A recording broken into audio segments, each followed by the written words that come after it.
Good evening, everyone. Welcome to Knowledge and Relationships. This is your boy M3, and I have some new guests with me. So say hello to Miss Jessica Hanson. He's also friends with Al Burks, everyone. Hey, how y'all doing? Hey. Pretty good. I have my niece Luna on stage with me as well, so I want to give her a shout out. And then I have BK Apologist, Hey there. Gwen Love, Yep. and I have First Lady Tammy. All right. So today's topic is called accountability. Actions speak louder than words. Mm. So I have let me go to the questionnaires real quick. But before I'll go to the questions, how's everyone doing tonight? Doing Doing pretty Great. good, well. How pretty about Doing yourself? good. good. Doing good. Yeah, okay. Luann, I see you with the new hair, Yeah. looking like Goldilocks. I like that. Thank you. So let me get with the first It's crazy how question. you said that. Her new hair. You don't tell a black woman she has new hair. I mean, like I've been growing this hair for I ages. mean, You say Okay. new Right. hair. Hey, I mean, she been growing new her hair hair is for it's a ages. new compliment, New style, new everything. I mean, you gotta compliment a woman on her new do. If she don't, you ain't paying attention. No, no, I Right. Regardless. feel that. I'm just saying the way he said it, new hair. Like Ah. it kind of gives the impression that it wasn't there before. It was acquired. Trust me, it wasn't. Oh, see. You don't want to Look at assume BK that. trying You to put never me in want a to hot assume that it seat. was acquired. You know what I mean? Unless the lady tells you. So, I got you though. all You know right, what, cool. BK? I like your new hat. It's an old, very old hat. All right. But anyways, though, the first question is, and let me put up, what is your definition of accountability? And you know what? I'm going to start off with Miss Hanson, if you don't mind, with the answering the first question. You said Miss Hanson. Did I say it right? Sorry, yeah, I was just not used to people calling me Miss Hanson anymore. Um, Oh, because I'm sorry. Like anytime, when I know someone's a teacher, I don't know. It just my mind just resensitized to calling somebody like Miss Hanson or whatever, or it's Miss something something. My bad, Jessica. it's I all was right. thinking Hanson was like your first name. To be honest with you. No, it's okay. It's Jessica. Yeah. So accountability to me, whether it's in a relationship, whether it's from like friendship, family, student, teacher, whatever it may be, somebody in the community, is basically like respect and just making sure like whatever you're trying to hold someone else accountable for, that you wouldn't hold them to a higher standard than you would yourself. So just making sure, right, that you are upholding whatever it is that you're expecting of other people, and that you're really practicing what you preach. Don't just say something like in a post Hmm. on Instagram, but then you don't actually follow through with that in real life. Right. Yeah. Right. Right. That's a good one. Hold that person to that standard. Can't be no hypocrite. And yourself. Yeah. Oh yeah. Definitely. Hmm. Al, what did you think about this? I agree. What my classmate said. Way to reunite, of course. I feel like, when a person says something, what she just said, going on Instagram, being hypocritical or just, saying all these things that they say they're going to do. Then after that, when you see them in person, whatever, they don't back up what they say, or just, owing person, I'm sorry, owing person money. It could just be a lot of, things that could play into that factor, just generally speaking. Yeah, okay, okay. Facts, facts. Let's see. Luna, what's your thoughts? uh my thoughts is just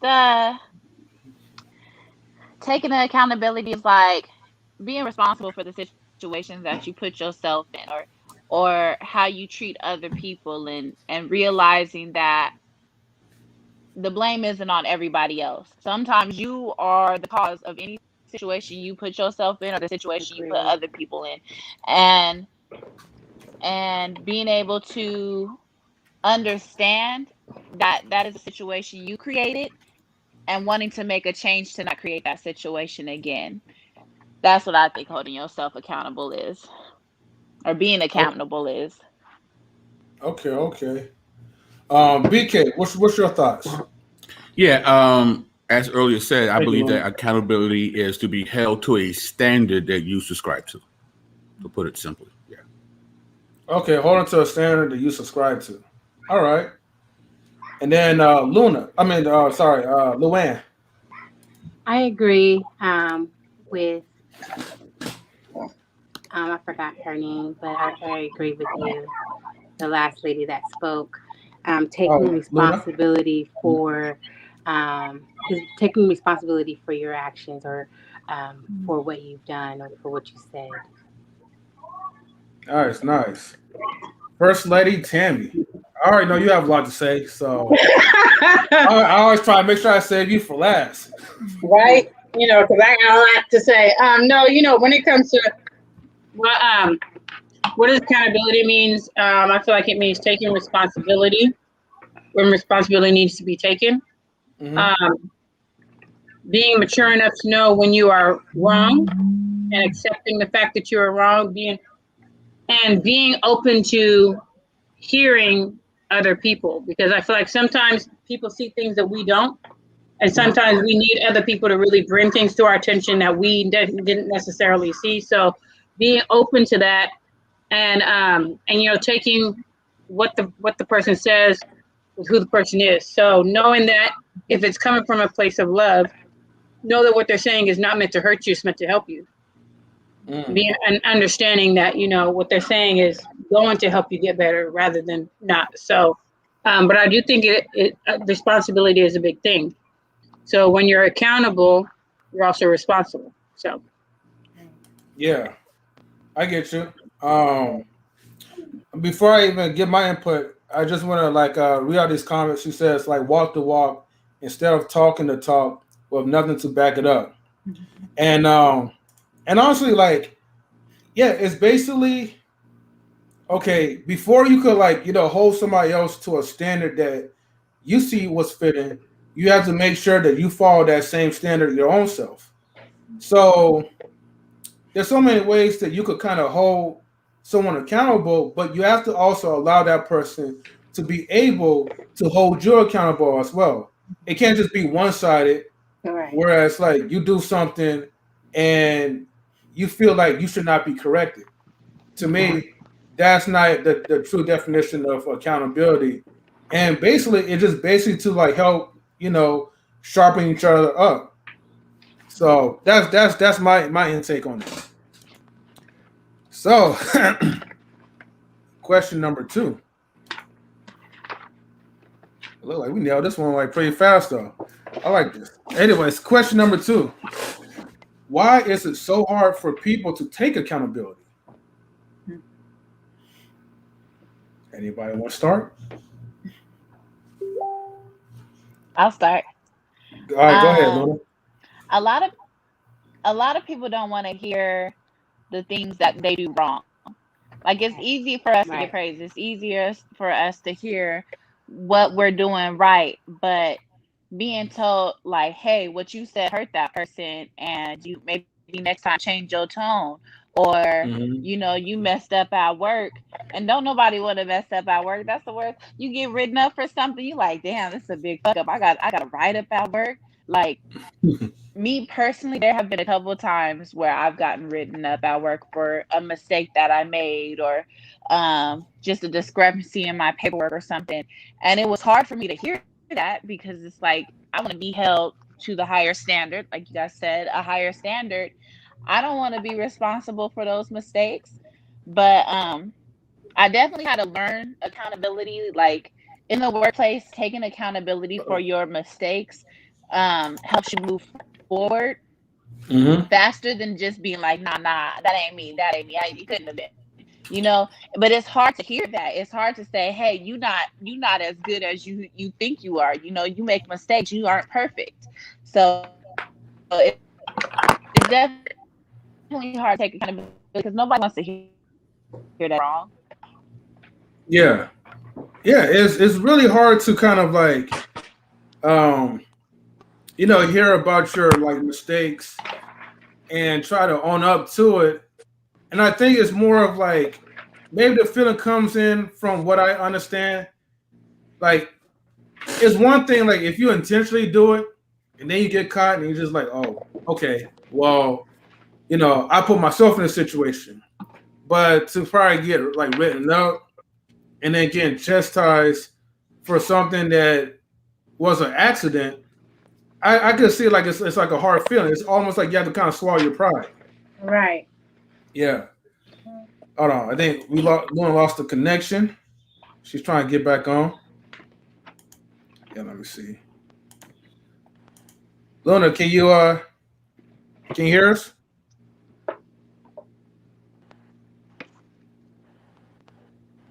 Luna, can you hear us?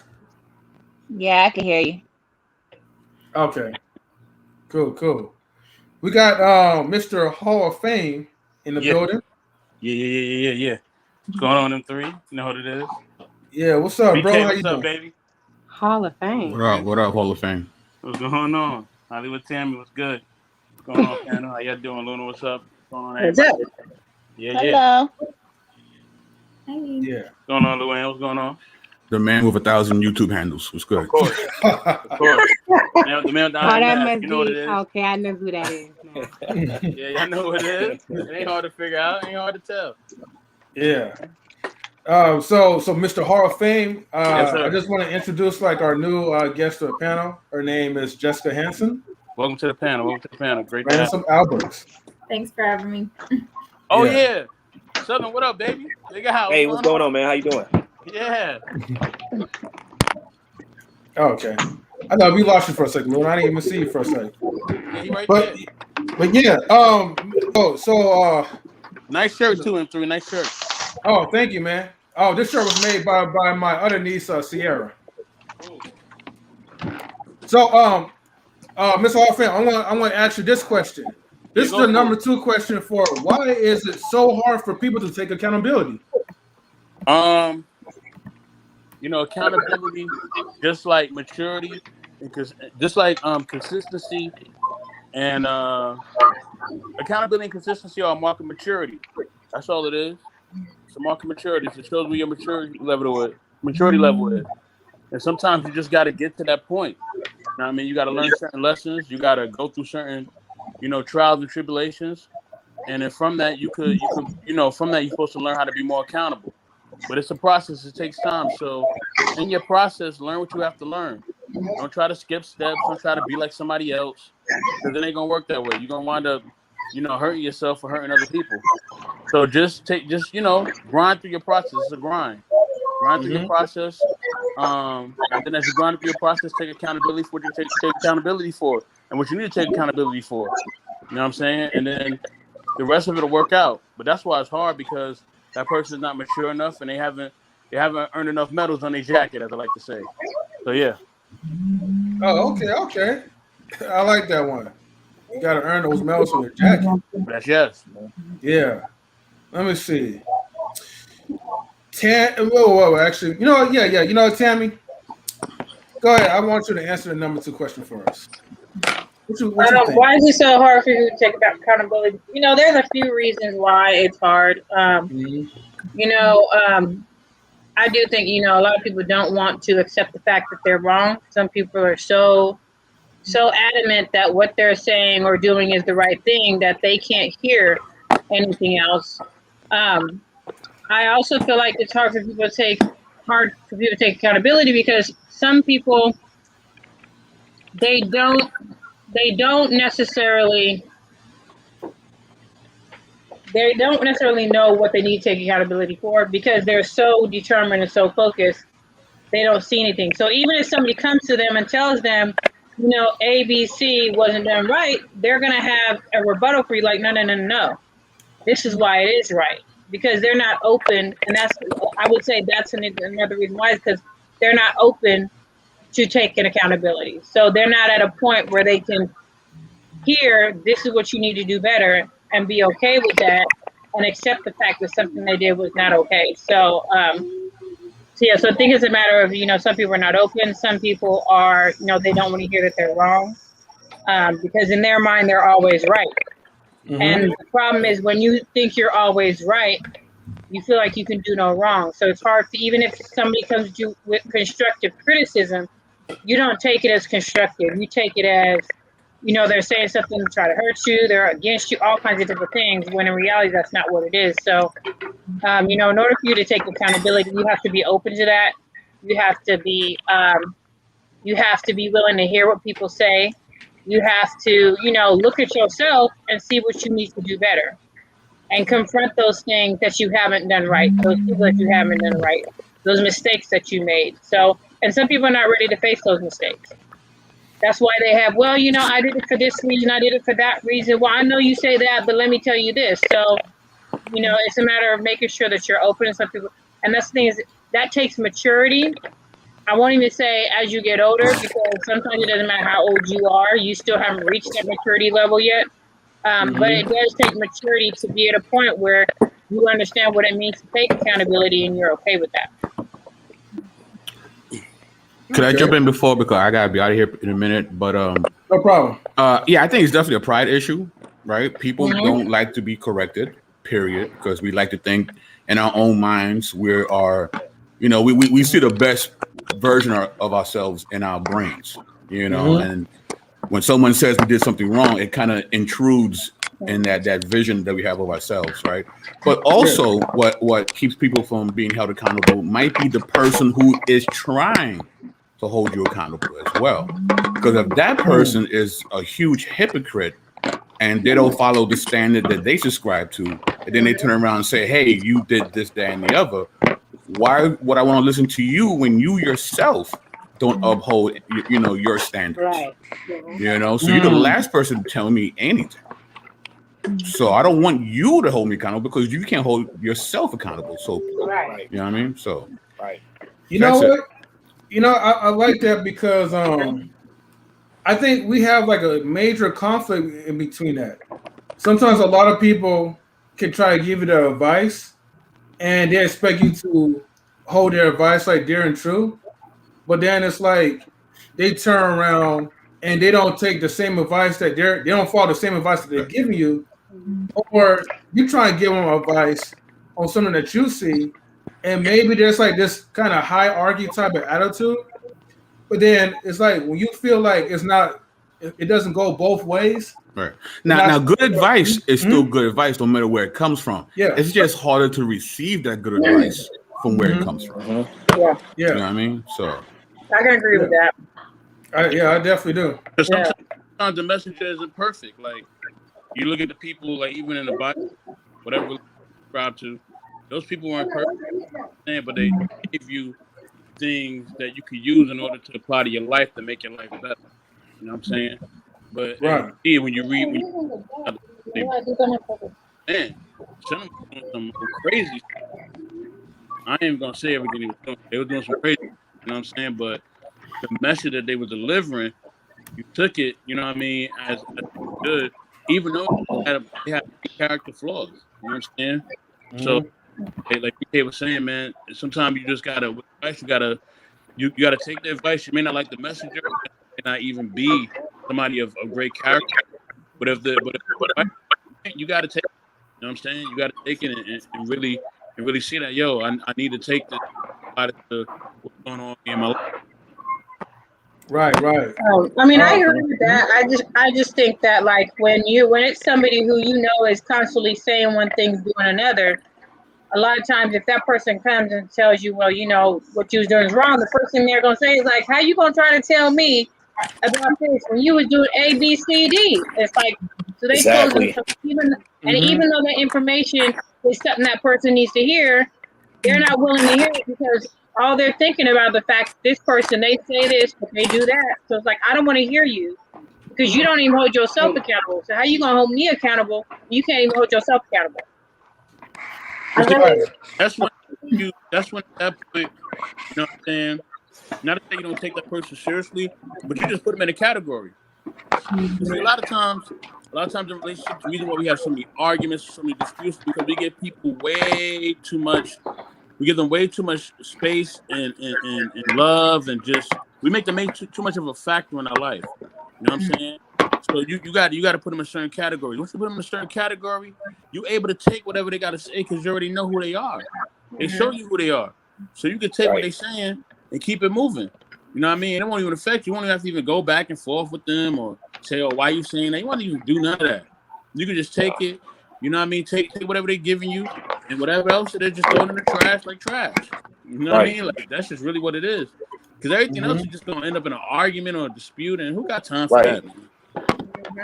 Unnecessary drama at that. Yeah, definitely for sure. And accountability is really like a very personal experience. Like nobody else can tell you what accountability is for you, because it's really just self-awareness and self-responsibility and self-standard of like, okay, I'm gonna be accountable for these actions. Nobody else can make you responsible for your actions or take that type of awareness and make it important to you. And a lot of people don't speak about accountability. I haven't heard about accountability since I worked at Goodwill when I was 23. Like it really hasn't been something that has been prevalent. We don't talk about it too often. We don't talk about responsibility too often. Like we know responsibility like bills and rent and stuff like that, but really about our personal actions and the personal situations that we put ourselves in, we don't talk about that. Yeah, and that happens because in the Western culture we've been spoiled, man. We've been spoiled. You know what I'm saying? You could just drive through and get your coffee, get your food, get your clothes, get anything you want. You know what I'm saying? Like you don't even got to go to the grocery store anymore. You can just, order it online. Wait in your car, somebody bring it to you. Like we so spoiled, so it's so hard for people to take responsibility when you can just do whatever you want. You know what I'm saying? So you feel like I can just do whatever I want. I've been there. You know what I'm saying? We all been there. So it's sometimes we've been programmed to feel that way. So it's hard for us to do that. You know what I'm saying? You got to check yourself when you see yourself getting too high and mighty, as I like to call it. You know what I mean? You got to check yourself. Right. I just want to make sure I didn't miss anybody. Let me see. Jessica and Al, did you guys get a chance to answer number 2? I didn't want to cut off what everybody was saying. I was trying to listen and catch the vibe, but I agree with a lot of what Miss Tammy was saying, and just a lot of people don't want to admit their own stuff because maybe they haven't been through therapy or they haven't spiritually, whatever, like you said, been accountable with themselves. And also just from a psychological perspective in terms of I don't know if everybody's taken, there's 16 personality types in the world on the Myers-Briggs. And if you go take it, it's every single person has a different personality type. And if you really take it honestly, because you might be trying to I don't know why you would, but if you're taking it right to get something out of it and really move forward and hold yourself accountable, then you really answer the questions honestly. And then you could say if you were starting a relationship or going and starting at a new job, hey, this is my personality. I'm a really high-strung person, high energy, this type of part of the day when I'm trying to work and be productive. And then later on, I want alone time. And that doesn't mean I'm not trying to interact with you, but I might come off as standoffish or rude at some points. But if you don't know people's personalities and you don't give them a chance, then, when there's some kind of disagreement, then nobody really wants to hold themselves accountable or each other because it's awkwardness because there hasn't been that communication factor. Right. Yeah. And at the end of the day, nobody's 100 all the time. I mean, you want to be 100 all the time, but sometimes you're not. You know you shouldn't be in that donut at 3 a.m. You know it. You go in that fridge and you still get that donut. Let's not sit here and act like we all perfect because we ain't. You know what I mean? We all got weaknesses. We human. That's why we need God to help us through our flaws. You know what I'm saying? So we have our moments of weaknesses, but the thing is that can you admit your weakness? That's what's the true character part about it. Can I admit that I'm weak? And you said something in right there. I mean, hold on, where my horn at, man? Hold on. Dang it, I don't even have my horn ready. You already know what it is. Yeah, but no, what I will say this, you gotta make sure, man. It's important, man, about accountability. And I know that accountability is not talked as often because I feel like if people talk more about accountability, then it just kind of forces them to kind of reflect on their own selves. So, but enough about my opinion. Let me get like Al Burks and then Luann Love's opinion. Okay. Well, what I have to say about this is that at the end of the day, man, as an adult, you determine your own fate because you know better. That's all I got to say about that. Okay. And then Luann? I agree with everyone.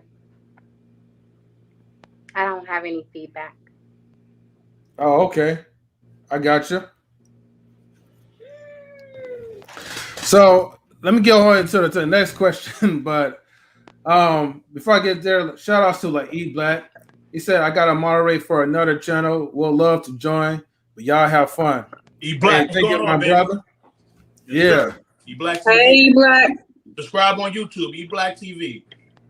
Yes, definitely for sure. The brother be talking about like a lot of like in-depth stuff, and he has like amazing connections as well. Kashim says, yeah, true accountability is not something that someone has to bring to one's attention. Okay. All right. Let me go down to like number 3. Man, we're flying through these questions, man. I tell y'all. Y'all just getting straight to the point. Let's get it. Yeah. All right, number 3. Let's see. What areas of a person's life can be negatively impacted the most when accountability is not taken? Dang. What areas of a person's life can be negatively impacted on the most? I would say probably good question. Yeah. Oh, what's up, your Rob? relationships, your work, your type of like how you build bonds with your children or with your significant other, your promotions at work. Like a lot of the times when I was younger, and like y'all said, accountability takes maturity. When I was younger, I didn't want to take accountability. The moment I took accountability for the things I did wrong at work, that's when I started growing in my field. That's when I started getting the promotions and the raises that I wanted, because it was like I was willing to be open to growth. I was willing to be open to hearing criticism. That's part of life. You have to be open to hearing criticism because ain't nobody in this world perfect. We all like to think we're perfect or working towards being perfect, but we not. We have to, sometimes somebody got to tell us like, hey, you fucking up. You need to get it together, really back in. I don't know what you're doing over there, but you need to fix some shit. And it happens a lot, mainly at work, but definitely in our relationships, because a lot of the times you see people in a relationship and they treat the person that they're with worse than they treat anybody else on the planet. And that's the person you're supposed to treat the best. That's the person. Right. That's the person you're supposed to speak the nicest to or do the most for. And yet I'm seeing people who talk down on the people they in a relationship or get angry with and lose patience with them the fastest, and just say dirty, mean things to them. And it's like, why are you not being held accountable for the words that come off of your tongue or how you treat that person? You don't feel like they could tell you, hey, I don't like the way you treat me, and you still treat them that way. That's not taking accountability for the way that you treat them. That's not being responsible for your actions or how your relationship is turning out. That's a good statement that you said, right? Because, I want to know about why is that? Why people, treat like the best ones like the most shittiest? You get comfortable. I was about to say complacency. Okay, complacency. Well, that person isn't happy with themselves, man. Yeah, that's what it is. Misery loves company. That's what it boils down to. They're not happy with who they are. You know what Usually. I'm saying? And they're taking all the light and all the love and all the positive energy you got, and they sucking it dry. They leeching off of you. Right. Yeah. And after that, they treat you like crap. After that, that's what a leech and that's what a snake do. You know? They bite, they put that venom in you, and then boom, they leave you off to die. You know what I'm saying? And that's just what it is. And here's the thing, like I always say, and this is how you stop getting hurt by people who don't deserve your feelings. You know what I mean? Put them in a category. If they show you they're not 100, if you hit them up and you say, hey, I'm going through this, or hey, blah blah blah blah blah blah blah, and they're not even responding or not picking up your call or acting a certain way, then get them out of here. Mm-hmm. You know what I'm saying? They showed you who they were. They already showed you their card. You know what I'm saying? I had a family member saying, "Oh, this person is 100. Oh, they cool. They just had a third. Oh, really? So why when you call them, they don't pick up? Why do you want to start a business with them? They don't want to start the business with you. They holding you back. But they're 100. Right. You want me to put them in my life and have my energy around them? All the love and blessings and I got, the lovely person I am? Oh, heck no. No. It's a privilege to be around me. You know what I'm saying? And that's like you gotta think about yourself. You gotta think of yourself being privileged. You know what I mean? So anybody around you, they gotta have that, they gotta earn that time with you. If they haven't earned the time to be with you, don't give them that time. If they haven't earned that phone call, don't give them that phone call. You know what I mean? Make them earn your love and respect and who you are. You know what I'm saying? And that'll change everything. Yeah. Somebody said something. Was it you? Was it you, Jessica, or was it Al? I feel like somebody was trying to chime in for a second. It was Al. No, I think it was Jessica. Oh. I thought you had a question, Al. I thought you had a question. Yeah, Al, didn't you have a question? No, I didn't. Oh, okay. Oh, okay. Then my fault. Yeah. But Jessica, were you about to say something? I was just gonna say, like, in agreement again, about like when someone is abusive, whether it's mental, emotional, financial, whatever it may be. It is all about like their self-esteem usually, and they're trying to like lower you to their standard, or they're trying to just get you on their level because they either see you at an elevated state or see possibly that you're growing beyond them, and it might intimidate them. So that's usually, in my experience, what I've seen. And it was a very hard lesson, but yeah. I hear you. Luann, any thoughts? I agree with Luna on all, but I am perfect. And so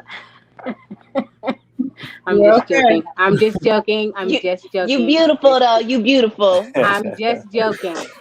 But no, I do agree with her with everything. I mean, people, especially at work, and if you are, at work, if you are on top, like say if you are, one of the ones that really get their work done, and you're favored amongst other people, that even makes it even worse. Now it's even more of a target on your back. For what? Don't hate me because I'm great. Don't hate Luna because she's great. Yeah. I thought he was gonna sing that song like, don't hate me because I'm beautiful and blah blah blah.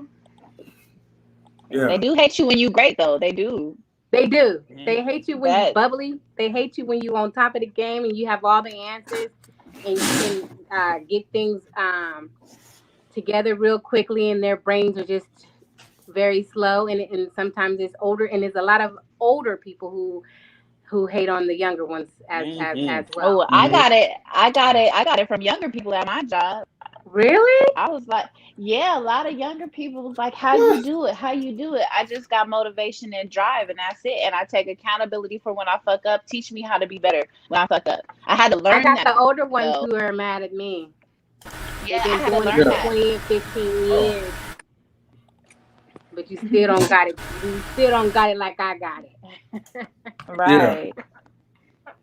Yeah.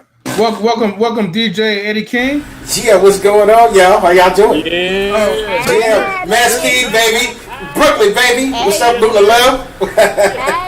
Oh, Tammy, what's going on, Tammy? You must be outside. I hear like a lot of wind in the back. Alex, what's up, man? I'm sorry. Are you on the bus, Eddie? Yeah, on my way to the house. Okay. Yes, sir. Yeah. Yeah, I'm gonna put it on mute. It's too loud. You say you guys are too loud? Well, hold on. I want you to at least like answer this question, right? Can you answer the number 3 question for us? What's number 3? Well, number 3 is, what areas of a person's life can be negative? Oh wait, did I say that? Oh, I meant to put the number 4 one, but The thing was like, what areas of a person's life can be negatively impacted the most when accountability is not taken? Say that one more time. You went out a little bit. Sorry. Okay, no problem. Hold on. I'm gonna put you on mute while I say it, okay? What area of a person's life can be negatively impacted the most when accountability is not taken? All right, can you break that down for me? Just do it a little bit more. Break it down a little bit. Questionnaire. Okay, no problem. Lay it down. Hold on. First Lady Tammy, do you mind if you help break it down for us? So, we know there's a lot of areas in a person's life that can be impacted, but some can be impacted more than others. Get out of that trash. What do you feel is the area that would be impacted the most when a person refuses to take accountability? Okay. So it's accountability for. Are we talking about as far as like family wise or just in general? It's usually in general. Well, I could give it. Yeah. No, go ahead. I was saying like an example. Where was the question again? So an example, like let's just say like if you're not holding yourself to a standard, like you're telling somebody, hey, do this and do that, right? But you're not doing that. How does that affect the other person when they see you as a hypocrite? All right, that's definitely gonna cause problems. If y'all ain't 50-50, it's not gonna work. Everyone has to play a part. Even though we not perfect, but we try to be perfect.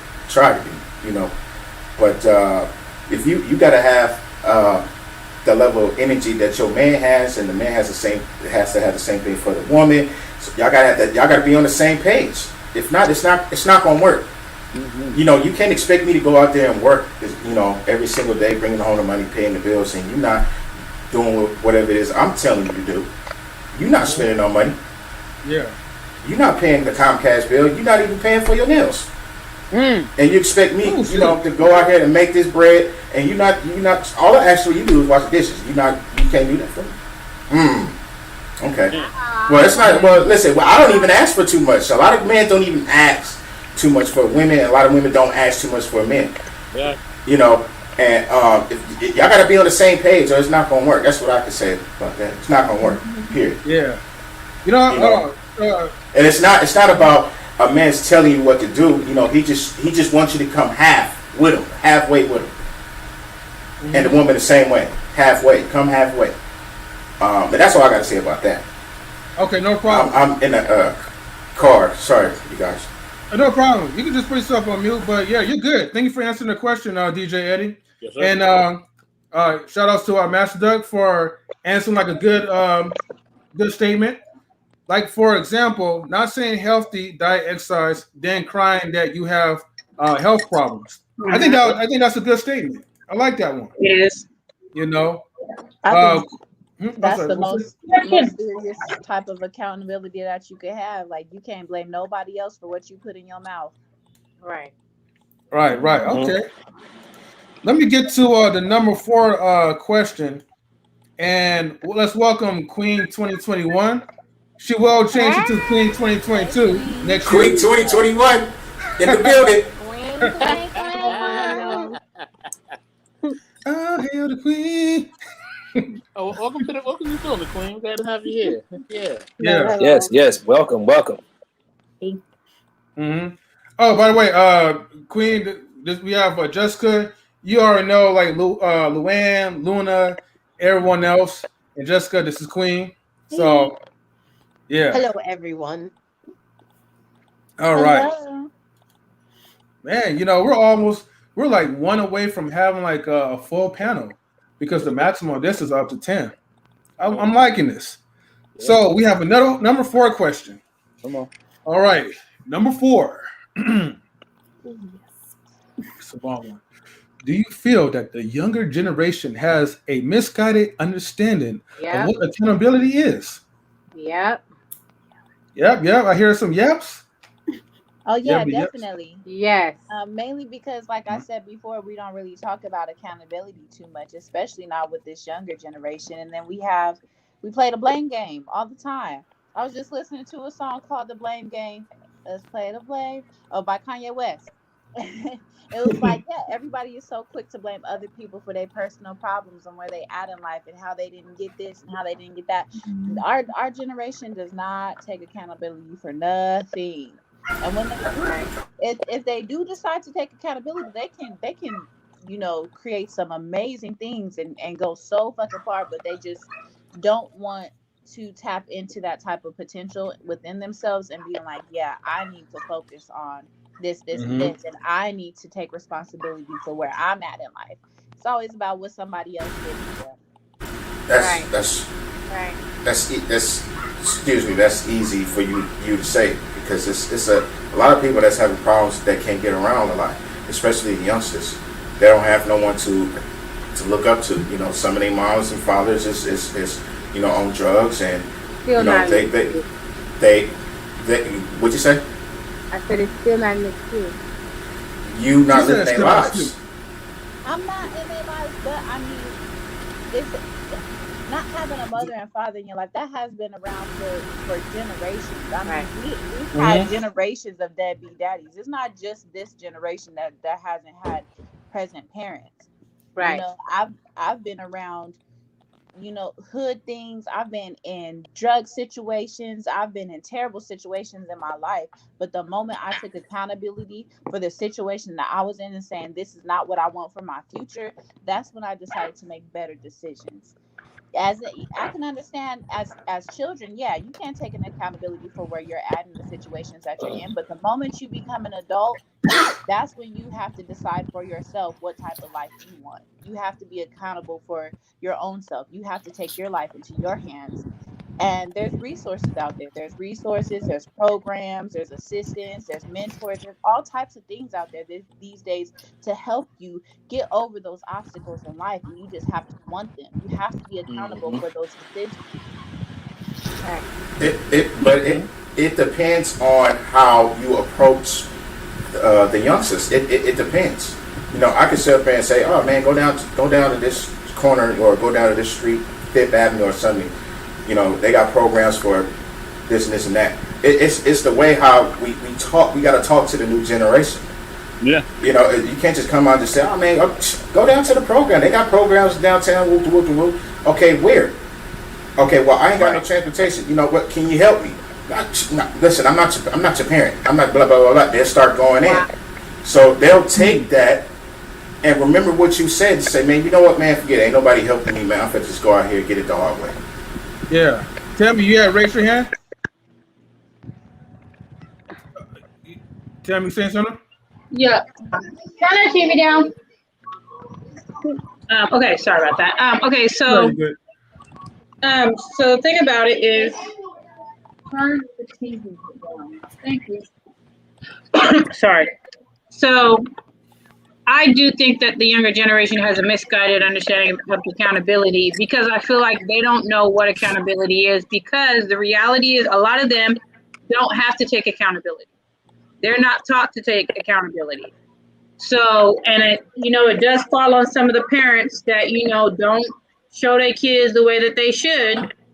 And I feel like a lot of it is like they always want to pass the blame onto this person and that person because they can't. And that's things like when you don't have to take accountability, you won't.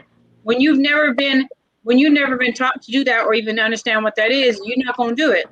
So I feel like they have a misguided understanding because when you have a misguided understanding where you don't understand what something is, you've never been shown how to do it, you're not going to understand what it is and you're not going to be willing to do it. You're always going to say, well, it's not my fault. Well, it's because of this person. It's because of that person. And, listen, depending on how you were raised, how sometimes girls and boys are raised differently. Sometimes, some people don't have to take accountability while others do. So even, some parents, they always want to blame other people, for things that happen with their kids. Like if their kids, if somebody gets their daughter, if a boy gets a girl pregnant, the mom's like, oh well, she should have kept her legs closed. But it's like, can you at least let your son take responsibility for what he did rather than putting the blame on somebody else? So I feel like misguided understanding is because of the fact that they have not been shown what accountability is. They're not being allowed to do that because for some reason there's just, this coddling thing that happens, this want to protect kind of thing that happens. And reality is you can't protect your kids the rest of their life. You're going to have to, send them on their way. And the problem comes is if they haven't even been taught about accountability and what it is, they're going to have a hard time in life. Whether it's jobs, whether it's relationships, whatever it is, they're going to have a hard time. So they do have that. Like I said, it's because, even, at school, I'm a teacher. So even at school, you have these parents, it must be the teacher's fault while my kid is doing this. Oh, well, if the teacher did this, teacher did that. But the reality is like, what are you doing as a parent? Like, your child, like that's the thing. It's like when they at certain ages, kids understand and kids know. And they're not going to take responsibility or accountability for what they're doing wrong as far as their schoolwork because they know their parents going to back them and say, oh, well, my child would never do that. He's this or she's that. It must be the teacher or it must be the kids at school. It's not my child's fault. Well, what was the teacher doing? What was the kids doing? And the thing about it is like the kids ain't going to take accountability because it's like, there we go again. The parents is taking up for them when the reality is the parent needs to let this child take responsibility and accountability for the things they're doing wrong. So yeah, it is misguided because they don't have to. Yeah. That makes me want to say like the bonus question, but let me get Jessica and then I'm gonna get Hall of Fame and then I'm gonna ask the bonus question because I feel like that ties into that.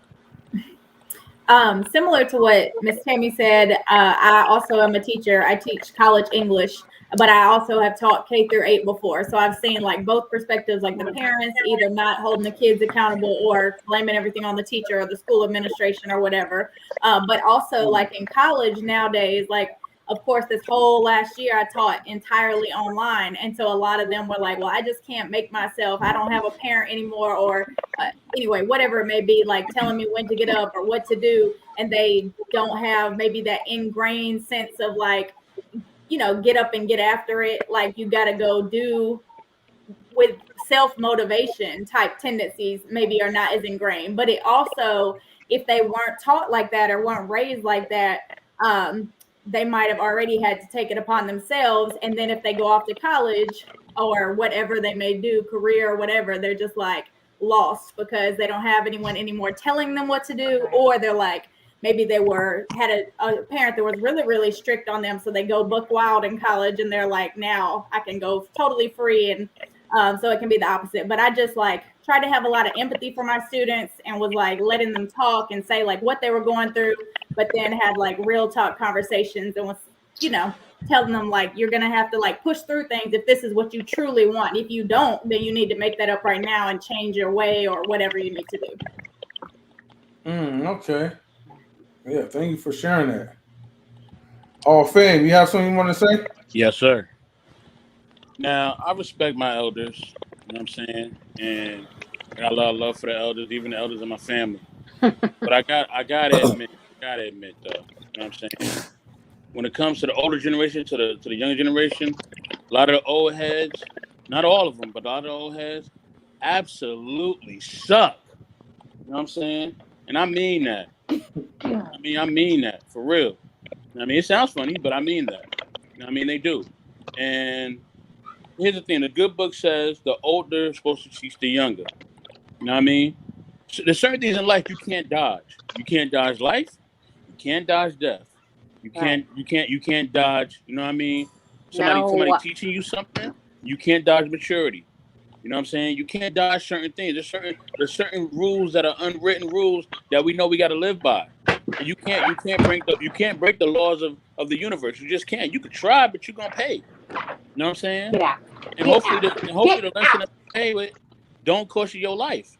You know what I'm saying? So the problem is that you got these old heads who still want to be young. Some of them who still want to be in that life, who still think it's 88. You know what I'm saying? Or 92 or whatever it is. You know what I mean? They still think they're in their 20s and their teens or whatever they think they have in their mind. You know what I'm saying? And you got these, and then they raise these young bastards, or they leave these young bastards out in the street on demon time, killing and shooting up everybody in the schools and everywhere else. You know what I'm saying? And now you trying to go to work, and you trying to get some gas, and these two young dudes go at it. Before you know it, you get hit with a stray. You were just trying to get some gas. You wasn't even about none of the action that was going on. You know what I'm saying? But because the older people don't want to take accountability to teach the younger people, you know what I'm saying? That's what's going on. You know what I'm saying? And the thing is, the older generation has to start taking accountability for these kids. It ain't up for us to raise their kids, but a lot of times we have to step in and raise somebody else's kids because we're not trying to lose our lives or have that person lose their life or whatever. You know what I'm saying? It's really a life and death type of thing. If you know what I mean, it's like growing a plant. If you don't water that plant, you don't take care of it, you don't make sure it has the right sunshine, guess what? That plant ain't gonna grow up correct. It's gonna grow up foul. You know what I'm saying? And the fruit gonna be looking all types of crazy colors and all that. Yep. You ain't gonna be able to eat it or use it. It's gonna be no good. You're gonna throw it in the trash. And it's the same thing with life. If that person is not planted and seeded and actually put the right things in them, they're gonna turn out to be on demon time. And they're gonna be killing up and doing up everything up in here.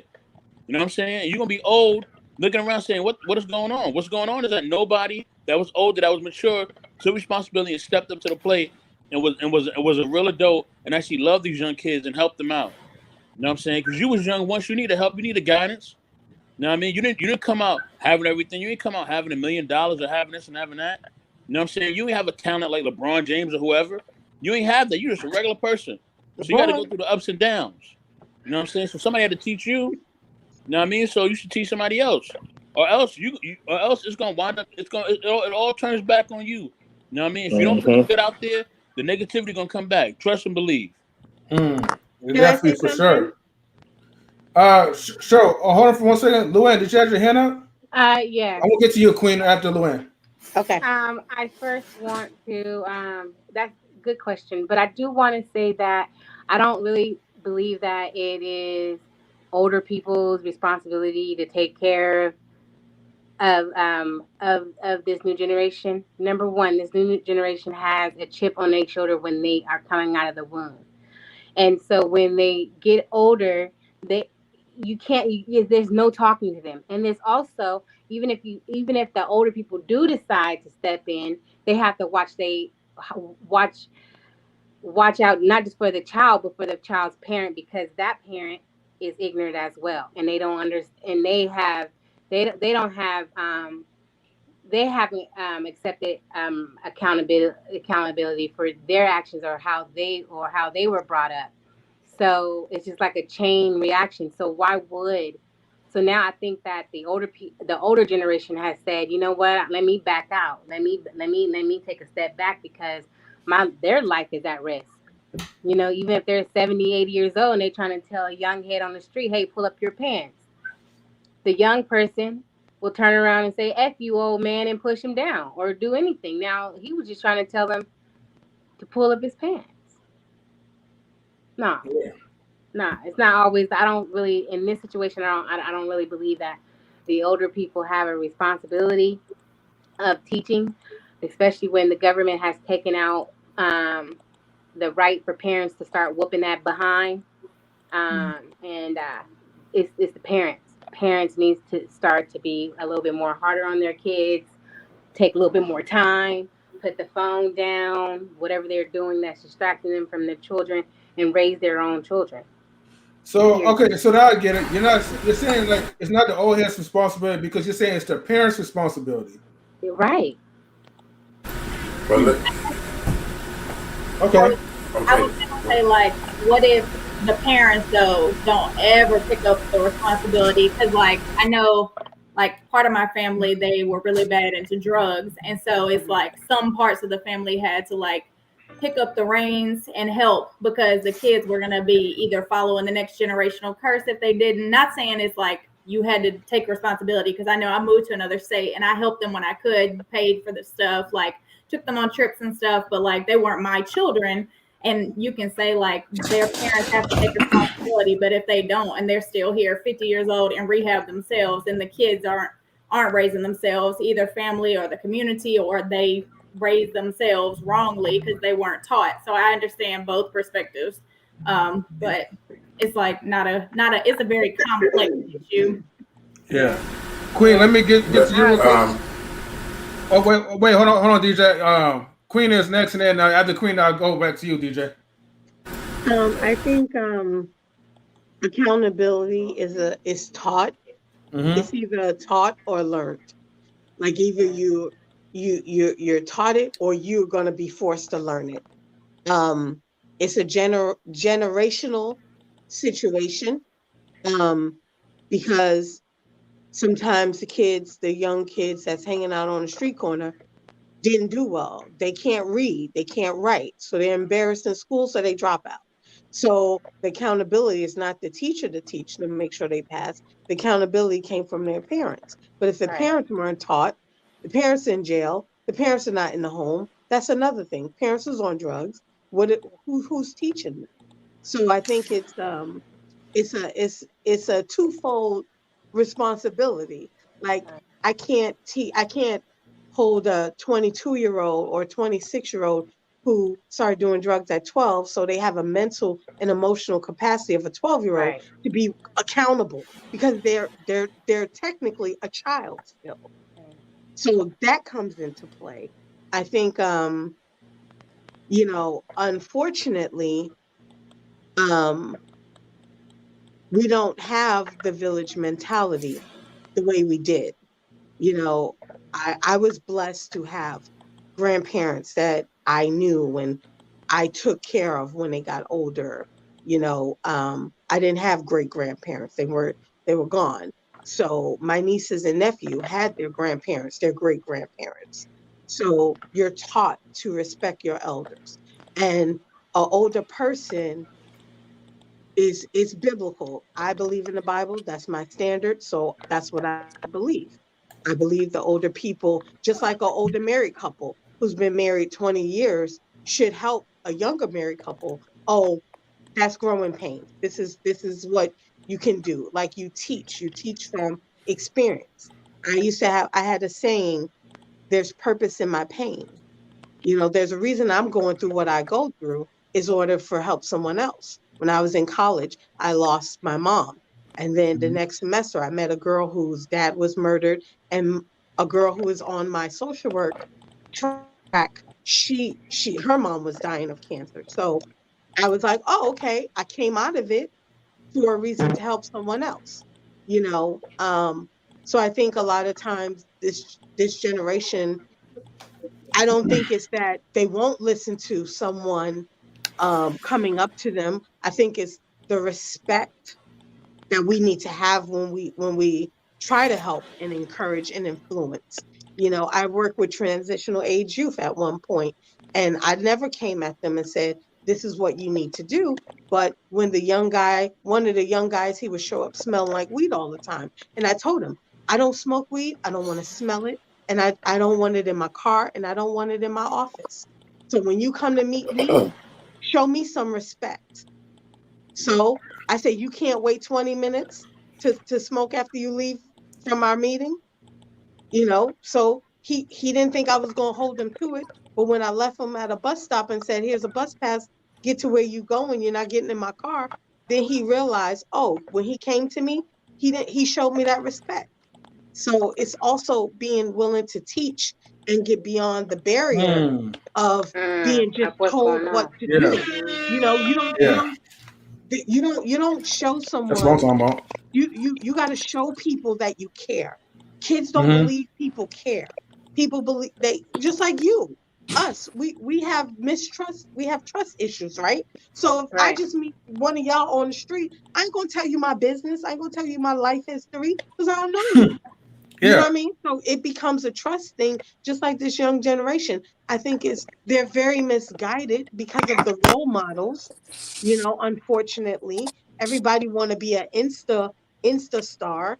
Everybody wants to do things for shock value. So they do crazy things, and everybody thinks, oh, I can slide down a pole and I'll be famous like Cardi B, or I'll be Meg the Stallion. But unfortunately, those people they don't like Meg Thee Stallion. She don't talk about her degrees. She don't talk about her education.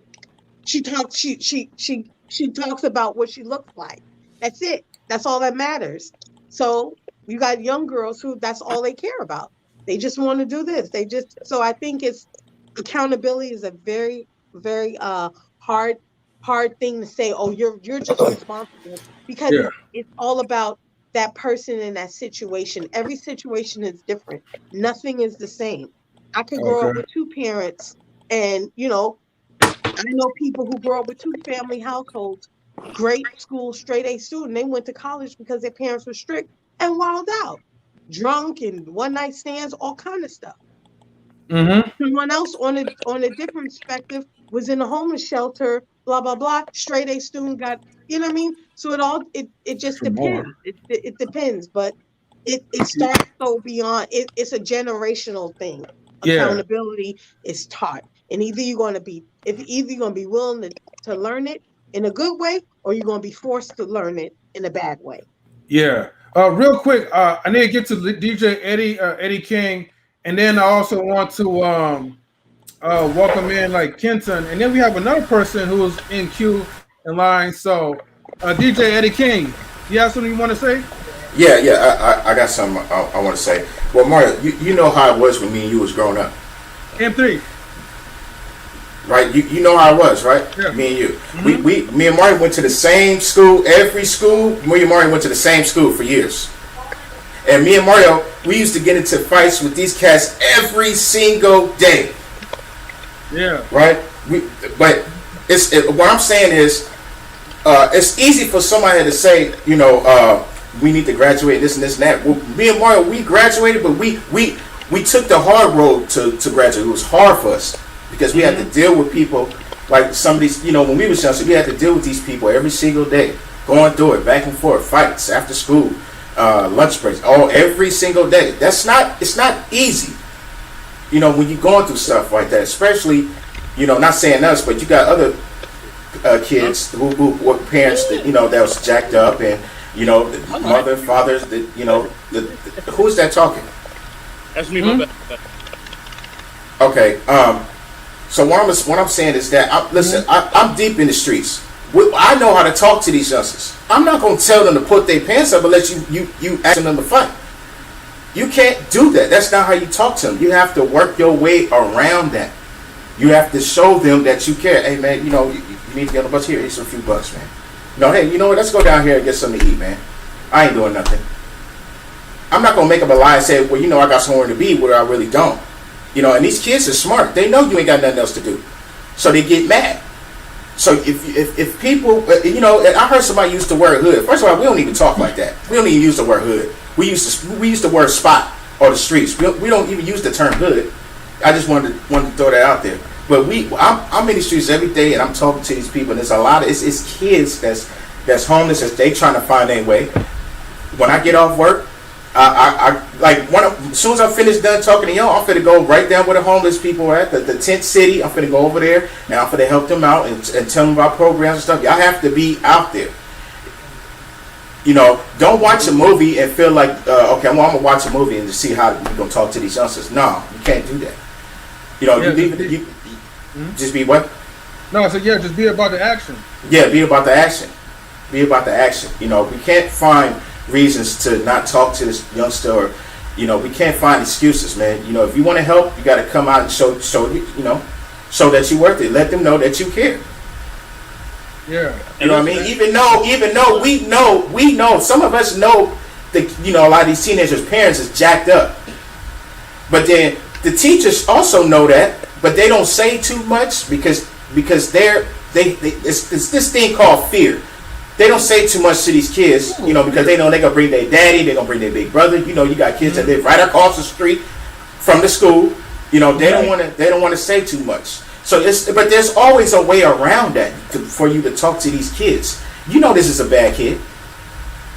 If you're gonna keep him after class, talk to him while he's keeping up the class. Don't sit up here and make him write some stuff on the chalkboard. That's just making it worse. You have to sit down. You have to talk. Like, hey, what's going on? What you need me to? What you need done? What's happening? You have to really sit and talk to these kids. They're not. You're not going to. Don't sit up and say pull up your pants.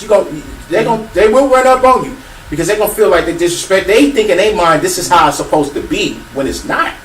So you can't tell them that. Well, you know what I mean? But there's ways around it. It's ways around how you talk to these youngsters, man. You know, you leave it to the people that's really deep in the streets. You leave it to us. You know, if you wanna join, hey, be my guest. Right. Right, but go ahead, Master King. Hall of Fame. Wait, hold on. Hold on. I got two people real quick, right? So I gotta get to like Kenneth. Hall of Fame. What's up, man? Wait. Hold on, guys. Hold on. I got Kenton and I got this other person with me. I'm not even gonna talk long. Hold on. I gotta get to him first. Let him say something, man. Hold on. He was supposed to be next. Hold on. I didn't say he was next. All right. Kenton is next. Don't start. Kenton is next, and Shamar's next. So hold on for a minute, because I'm already at a max of like 10 people, and I have somebody that's waiting in queue. So Kenton, what's up, man? How you doing? Go ahead, Hall of Fame. Okay, hold on. Kenton. All right. Yep, well, this is Hall of Fame. Go ahead. Thank you. Like I was saying. All right, hold on. Guys, hold on. All right, hold on now. This is really Hold on. I'm trying to get this other person in there. Okay, look, why you trying to do that? Let Mr. Hall of Fame say something. All right, go ahead. Thank you. Like I was saying, don't be mad if the youngsters are homeless run up on you. If you don't want to help them, don't be mad if they run up on you with that thing. Don't be mad, because you ain't want to help them. Now they run up on you on the thing, you getting what you don't get, because you ain't want to help nobody. If you don't want to help nobody, then you get the penalty for that. And that's just what it is. You want to be about self. You want to be all about you. Then don't be mad when they run up on you. Don't be mad. Just be ready. That's it. All right. Shamar, can you hear me? Welcome on the stream, brother. How are you? Doing good. Yeah. All right. What brings you to the stream? From a fellow friend, Mr. Aladdin, Mr. Burke. He wanted me to join this live, so I'm still learning. I'm just listening to your conversation and stuff like that. I like how you got this going and stuff like that.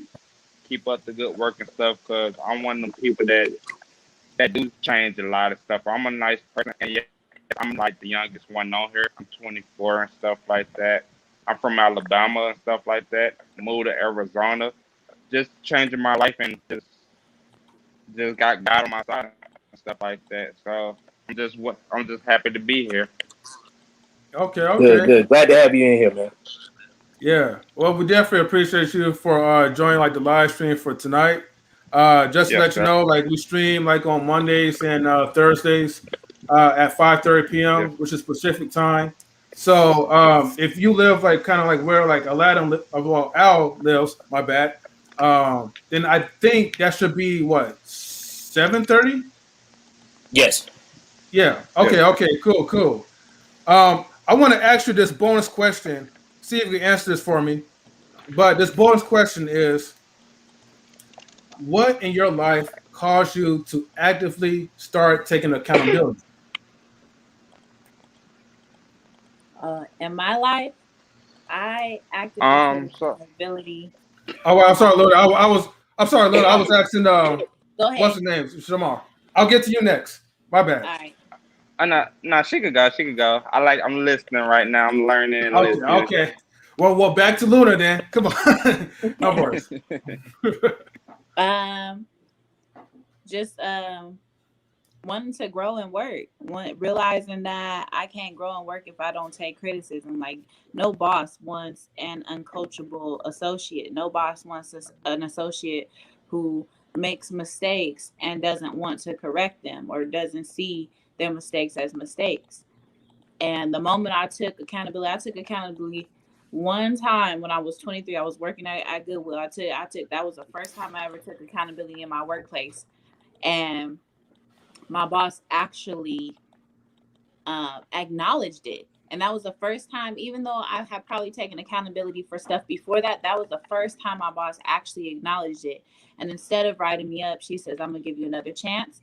I'm gonna take this as a coaching. I'm gonna give you a coaching for this, and just don't do it again, you know. And I was like, dang, that's an eye opener for like somebody to actually see that I'm taking accountability for my mistake, and it's giving me the opportunity to make it better. And that made me want to be more accountable just throughout my working career, regardless. And actually doing that throughout my career is actually giving me more raises, more promotions, being able to say, look, I'm not good at this, but I did make a mistake here, here, and here, and like I can get better. So if you got some tips on how I can be better at that, I would love for you to let me know so I can be better at this. And it's helped out a lot. So, you know. I really liked what Luna said, because it was very impactful what she said. And it really showed that when you do start taking accountability, there are people that pay attention to that and they reward that. So like she said, you know, that they said, you know, I'm gonna just give you another chance. Rather than look at it in a negative way, they looked at the fact that now she's being mature enough to say, I made a mistake, how can I be better? And people pay attention to those kind of things. So so I really like what you said, Luna. That was really, really good. I like that. Yeah. Jessica, you had any thoughts? I was just gonna say, similar to Luna, that like at work or in relationships, that you have to just at some point say, like everybody's been saying the whole time, that no one is perfect and that I made a mistake or I'm willing to learn. Because if you have no humble, no chill, and you're always just like, I'm the best, it's a difference between being confident and like knowing that you're capable and knowing that you can grow, and then always thinking you're right. So if somebody always thinks you're right, then they're going to think you're arrogant, and then they might not give you opportunity. Whereas if you say like, oh, you know, I'm good at this, I have skills, but I can grow still, or what could I do better? What did you see that I could do better? They might, you know, like she said, coach you or give you tips or help you, maybe network, because then they can see that, you know, you wouldn't be like friction, or you wouldn't cause a problem in a group, that you could actually like work together. Yeah. Luann, you had any thoughts? I'll go last. You wasn't sleeping in the back, right? Excuse me? All right. I said you wasn't sleeping back there, right? Was you? No, I'll go last. She watching TV. You can see her watching TV. I'm also working, for your information, Eddie. Okay. Yeah, thank you. Thank you for saying that. Yeah, Eddie. Thank you. Thank you. What? Okay, so can I say something? Okay, so you know, it's interesting about just accountability in general when we're talking about relationships, because I feel like when it comes to relationships and things don't go the way you think you do, it's hard for you to look at yourself and see what you could have done different. And so I think that being able to do that will allow you to grow and to become a better version of yourself. Yeah. I know for me, as far as like what was the first thing, like for me, I can't necessarily think of the first thing that caused me to want to take accountability. I just think it was at some point I just made an active choice to look at the things that I've done and decide what could be done different, and then actively make a choice to fix those things. So, you know, because it's like they always say, like, you know, if you keep getting in relationships and, you know, everybody keep leaving you, it's like, you know, at some point you got to realize that you might be the problem. So, I was just gonna say that too. just saying, like, you know, It might not be everybody else. It might be you. You might need to look at yourself and see what you need to fix. Yep. Look at you now. Sometimes it does take the, you know. It's like people don't do that. Like people don't. They say, "Oh, well, you know, it's because this person did that and that person did that." And like sometimes you got to really sit and think, like, what did you like? If you're honest with yourself, what were the things that you could have done differently? So, like I said, for me, it was just a matter of me just kind of reflecting on me, you know, different situations, different relationships, whether it's work, whether it's, you know, somebody I was in a relationship with, whether it's somebody who I consider family. really just looking at myself and deciding I wanted to be a better person and be a better version of myself and move forward in life. Because if you can't take accountability, you're not going to be able to move forward. You're not going to be able to get to wherever you're trying to get to, because that's always going to hold you back. Right. Right. Yeah. Oh, okay. All right. That's what's up.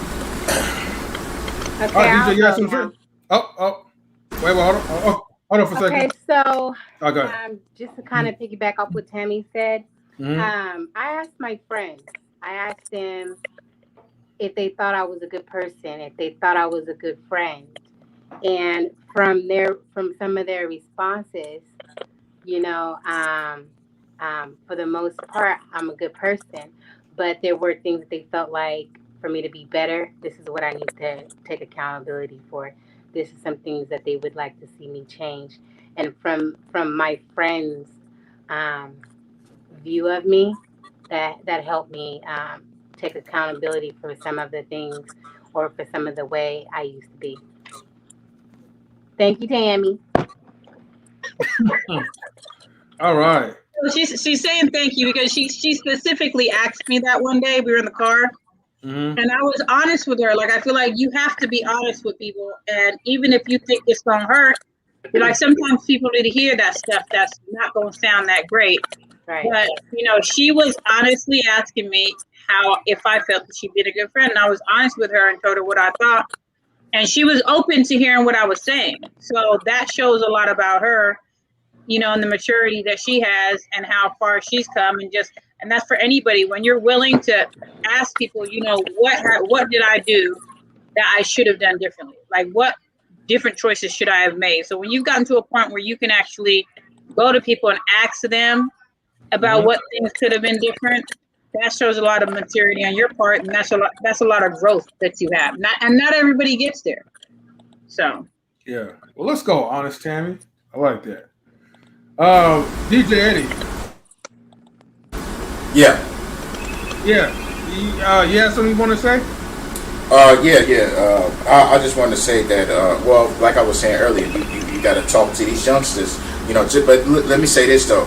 Just because, just because you are a teacher does not mean you know all about these kids. I'm just saying in general. I'm just saying you have to, in order to know what's going on with these kids, let's just say y'all got a mutual friend or something, you have to go and see what's going on. The only time you know a little bit about this kid is when these parents come to the school and cuss you out, and you thinking like, okay, well, this is why he's the way how he is. You only know a little bit of that. That's just a little bit. But you have to take time. If people really care about these kids, you have to really know or try to figure out what's going on, how to get around that. Okay, that's all I wanted. That's all I wanted to say on that. Okay, before you say something. I wanted to say. I was just saying to Luna Love that she's listening. She's not sleeping. She's watching TV. That's all I said. Did I say the wrong thing? All right. Hold on. Did I say something wrong? Hey, Bill. Oh, we're watching the screen. Watching the screen, right? I can't hear what you said. That's good. I just said you wasn't sleeping. How's not the time? I'm not gonna go there. Not the time. Can I say something to what DJ Eddie was saying?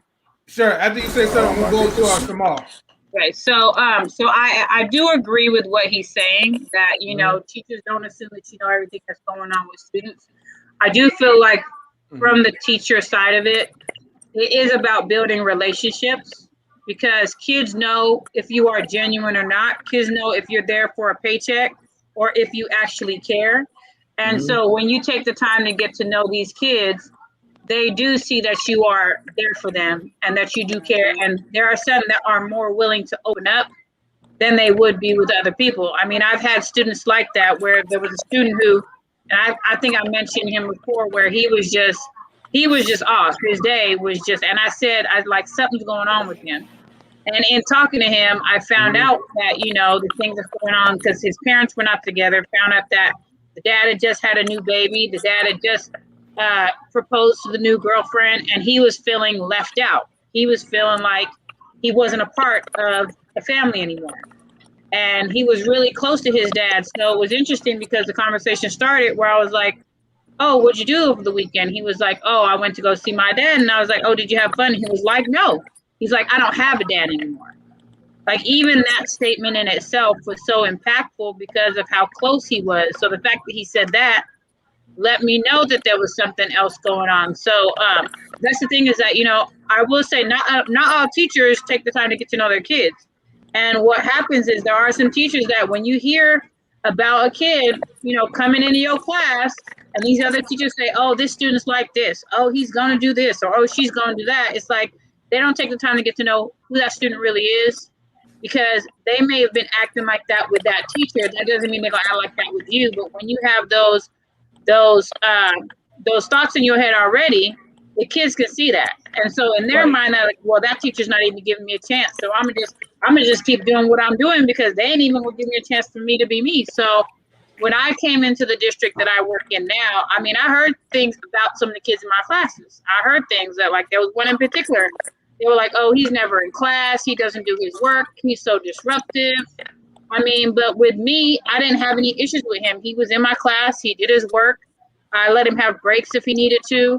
I mean, he would come in my class at lunch to avoid the kids that he knew he was going to get in trouble with. I mean, even there was a time when he was out in the hallway and there was a student in one of my classes who he was having beef with. And he was like, come on, Miss Washington, let me get in. And I'm like, no. And I got outside in the hallway and I talked to him and calmed him down. And I got him to go to class. Mm-hmm. And so and he told me I was one of his favorite teachers. So the problems he had with them other teachers, he didn't have those with me, but that's because I took the time to get to know him and learn about him and gave him a chance for him to show me himself who he was. So even like, when the new school year started, my aide, because I have an aide, she's like, oh, we should put these students here because, they're going to be trouble. And I was like, no, I said, I'm going to let the kids sit where they want to sit. And they're going to show me whether or not they can sit there and be mature or they're going to be moved. And I tell the kids, like, I'm going to let you sit wherever you want to. But it's your job to show me that you want to stay there. If you show me something else, then you're going to get moved. So if you end up getting moved, that's because of the choices that you make. So my thing is, I don't want the kids to think that I have a preconceived notion about what kind of student they're going to be, because I want them to allow me to want to get to know them. And I want them to be themselves. I want them to say, okay, even though I've done this with this teacher, this is somebody different, and she's going to give me a chance to actually be a better version of myself, be better than I was before. But no, especially these teachers that are tenured. Some of these teachers, they fed up with their job. They don't want to be there anyway. And they're like, damn, I got this student. I got this one again. It's like, damn. So it's like, I feel like that is an issue, is that there are some teachers that really don't take the time to get to know the students who they are and find out what their story is, because every student has a story. Like the kids that's coming in the school late every day. There might be a reason why he's coming in the school late. Like, you need to learn what's going on that's impacting that student, how they're performing, what their behavior is. The thing is that some don't take the time to get to know that and get to learn that student. And I feel like if teachers did, if the admin did, it would be so much better for a lot of these kids. But sadly, that's not all that happens. So yeah. Yes. Let's give her a round of applause for that. Yes. I definitely agree with you on that, Mr. Tammy, for sure. Shamar, are you ready to say something? Say that again. I couldn't hear you. Oh, so are you ready to comment? Yeah, I read a comment. I mean, y'all got so much experience. It's like I'm still young to the point where it's like I just like to listen and learn. So it's like I'm still young. So it's like, yes, I lost my mother. I lost my pops. But at the end of the day, and I'm sorry if I'm walking. I'm at work right now. I am work at a behavioral home. If y'all see me walking, no problem. That's what I like to do. I like to help people. Like, for example, I work at a behavioral home, and I like to help people out because I like to communicate with them. And I'm a big communicator and stuff like that. Yeah, I used to do stupid stuff when I was young and stuff. I'm not gonna lie to you. Everything y'all said on there, I'm one of them students and stuff like that. But it's like as I get older and stuff like that, I see that I'm just learning a lot. I like all y'all stories and stuff like that, and just I'm glad that Mr. Aladdin told me to come here because it's like the more stories I hear from y'all, it's like that just motivate me more to be a better person and stuff like that. That's why I do what I do right now. Work at a behavioral place, and I like to take care of residents and stuff like that because they did a lot of stuff too. They drugs, all that stuff, and I can relate to them and stuff like that. So I really don't got much to say. That's all I had to say for a little bit. But Nah, I I can mean, no, continue. that was yeah, no, to me, like that was like a lot, and I could definitely relate to you because I lost my mother as well too, and I Hmm. used to work for like a behavioral home Me before I too. started, and Luna as well, you know. So Hmm. we definitely understand like the joys, the struggles, working with like young kids to like adults with a lot of traumatic problems, issues, drug addicts, and just having to build that character to where it's like, all right, let me not take all this stuff personal. I'm only here to help and serve. Hmm. So, I'm not looking for no reward out of it. The only thing that I look for is just being able to help that person in need. And So, that's all it takes right there. Just be helpful, be consistent, and all that and stuff like that. But I like how you doing this podcast and stuff like that. You really motivate a lot of people for doing this. So I would like to thank you for that. I really needed this. no, definitely, definitely like Hey, no problem, appreciate man. it. Anytime. And feel free to subscribe to the YouTube channel, and you're always welcome to join like the panel. So if you want to join in as a guest, at other topics, feel free to. We're gonna give you a round of applause for what you're doing right now, and for Yeah, Luna, man. Good on tomorrow. and for all the Make it people that continue, share brother. rooms like for Yeah, kids and definitely. for Thank people in the you. community. That's definitely Thank important. you. Shout out to Queen too, though, because she's doing the same thing. Shout out to her as well. Come on now. All right. Shout out to Queen. Shout out to Queen. Yeah. Why, thank you. Thank you. Shout out to the guy who's married to Queen as well. Yeah. Yeah. Um, Go ahead, Queen. yeah. I wanted to say that now I think when I do the most dumb things and I have to take responsibility for it, because I've had quite a few things, but I think I always hear my mother's voice when she said, "A hard head makes a soft behind," and I've had to fall on my behind a lot. Um, but I think taking responsibility and accountability, it can be viewed as a weakness, but it's actually a great strength because you're able to say, "Hey, I'm not good at this," or "Hey, I don't know," or "I messed up." I think that's the best thing anyone could ever do is say, "You know what? I thought I knew how to be that, but I don't." Because in my head I was like, "Oh, I know how to be I know how to be a great friend because I know what I want. I know what I want." But just because I know what I want, that doesn't mean that it translates into what someone else needs. So I think I like what you said, Luann, about going to your friend and saying, "Man, how can I be a better friend? How can I, um, but I think also with the transitional age youth that I've worked with, because most of them have been in the foster care system, so they've had countless caseworkers, whatever. And I always say to them, "Look, this is my first time meeting you, and we're gonna start. We starting at 100. You have 100% of my trust, of my support, and it's up to you to keep it. So whatever you do, just don't lie to me. Tell me the truth. You mess up, we can work it out. But lying and being deceitful and not being responsible and having people in your apartment that you're not supposed to have and trying to hide them, if I find it, it's going to be worse. So just tell me. Just be straight up, you know. So I said if things go bad, it's not because of me, it's because you're taking away the trust. You're responsible for that, not me. So yeah. And shout out to a local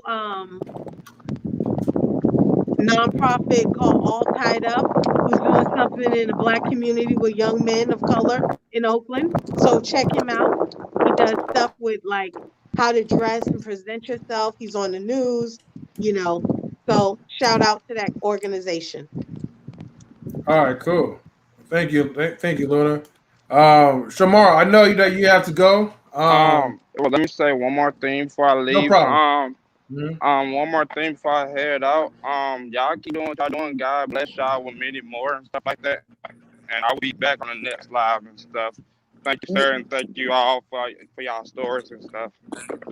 Keep doing what you're doing too. Thank you, and y'all keep doing.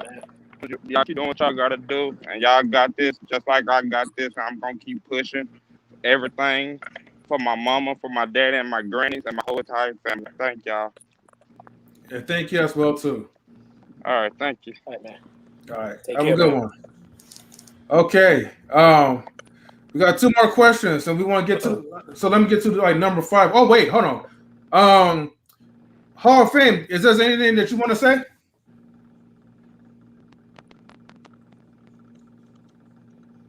Okay. All right. I guess he probably stepped away for a bit. The number 5, right? Has there ever been a time that you should have taken accountability and you chose not to? How did that impact you?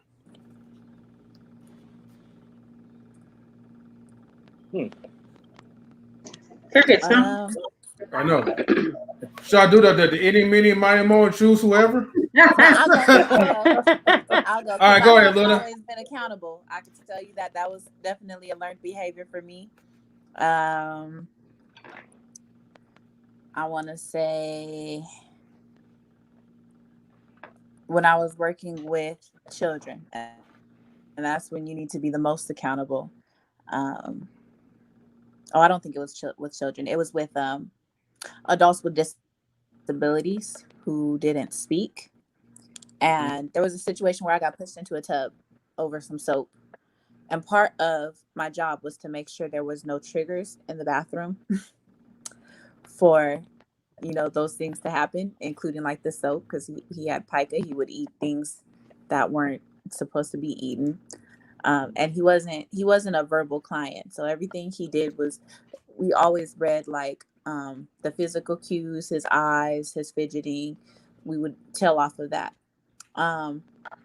So part of the reason I got pushed into the tub is because I didn't go into the bathroom beforehand to make sure that everything was put away, like no soaps, no dishes, no towels around. It had to be completely empty before he was to go in there and take a bath. And that was the day I learned that accountability is most important, because I personally wouldn't have gotten pushed in the tub if I had just went in knowing that I need to go into the bathroom to look beforehand. If I just went in and just did a double check, like, oh, let me move this soap out the way. It impacted me because we ended up having to write a report over that. He ended up scratching himself up a little bit, and it was a whole thing about it. Like the soap was a big deal because that was one of his main triggers, was just the soap. Mm-hmm. And it was tough because not only did I get pushed inside of a tub, I had to write a report over everything that happened, and then go in front of my supervisor and explain to him what had happened. And of course I didn't want to take accountability for that. Of course you don't. But in the end, you they look at you differently. Like maybe you're not competent at your job because you made a mistake by not taking accountability. When I did take accountability for my job, they look at me a lot more like I'm more competent at my job. Like, okay, she can see the things that she did wrong and she can fix them from here on out. But when you don't take accountability, they'd be like, maybe she's not fit for this client, Right. I think accountability like brings like security and Yeah. like a peace of mind, Yeah. Right. I think everybody loves a person that can just like own up to his or her actions. Yeah. Just being honest. Being honest. Yeah, definitely. Let's see. Luann, what you think? Say it again. I'm sorry. What you think about? Eddie, be quiet. My bad. I'm sorry. Go ahead. My bad. I'll be quiet. You had to be asked the question 3 times, bruh. 3 times. I couldn't hear. I couldn't hear either. Can I get the question? I was in the car. You wasn't in the car. You know, you didn't have wind blowing all in your face. You didn't have that. Take accountability. Answer the question. Take accountability. Yeah. Okay. So number 5. So the number 5 question is: have there ever been a time that you should have taken accountability and you chose not to? How did that impact you? Mario, of course not. I'm perfect. It's about being honest. Let's be honest. Come on now, it's about being honest. Hold on, where my cap at? See, no. You lucky I didn't put my cap on for you. I'm good. I'm gonna reframe that. Come on, it's about being honest. Of course. Because I'm human. So, did I feel bad afterwards? No, because I was younger at the time. But when I grew up, now I'm grown. Of course, I look back at it and say, dang, I probably should have said something then. But oh well. Sometimes you gotta move it on. I can't punish myself for things I didn't do. But yes, there have been times that I wish I would have taken accountability and I didn't. But like Luna have said and the others have said, you learn. It's like growing pains. You learn how to take accountability. You learn how to be a little bit more honest with yourself and the people around you. Yeah, that's very true. Oh, DJ, you have something you want to say? No, I ain't got nothing to say. Okay. Queen, what's your thoughts? I think I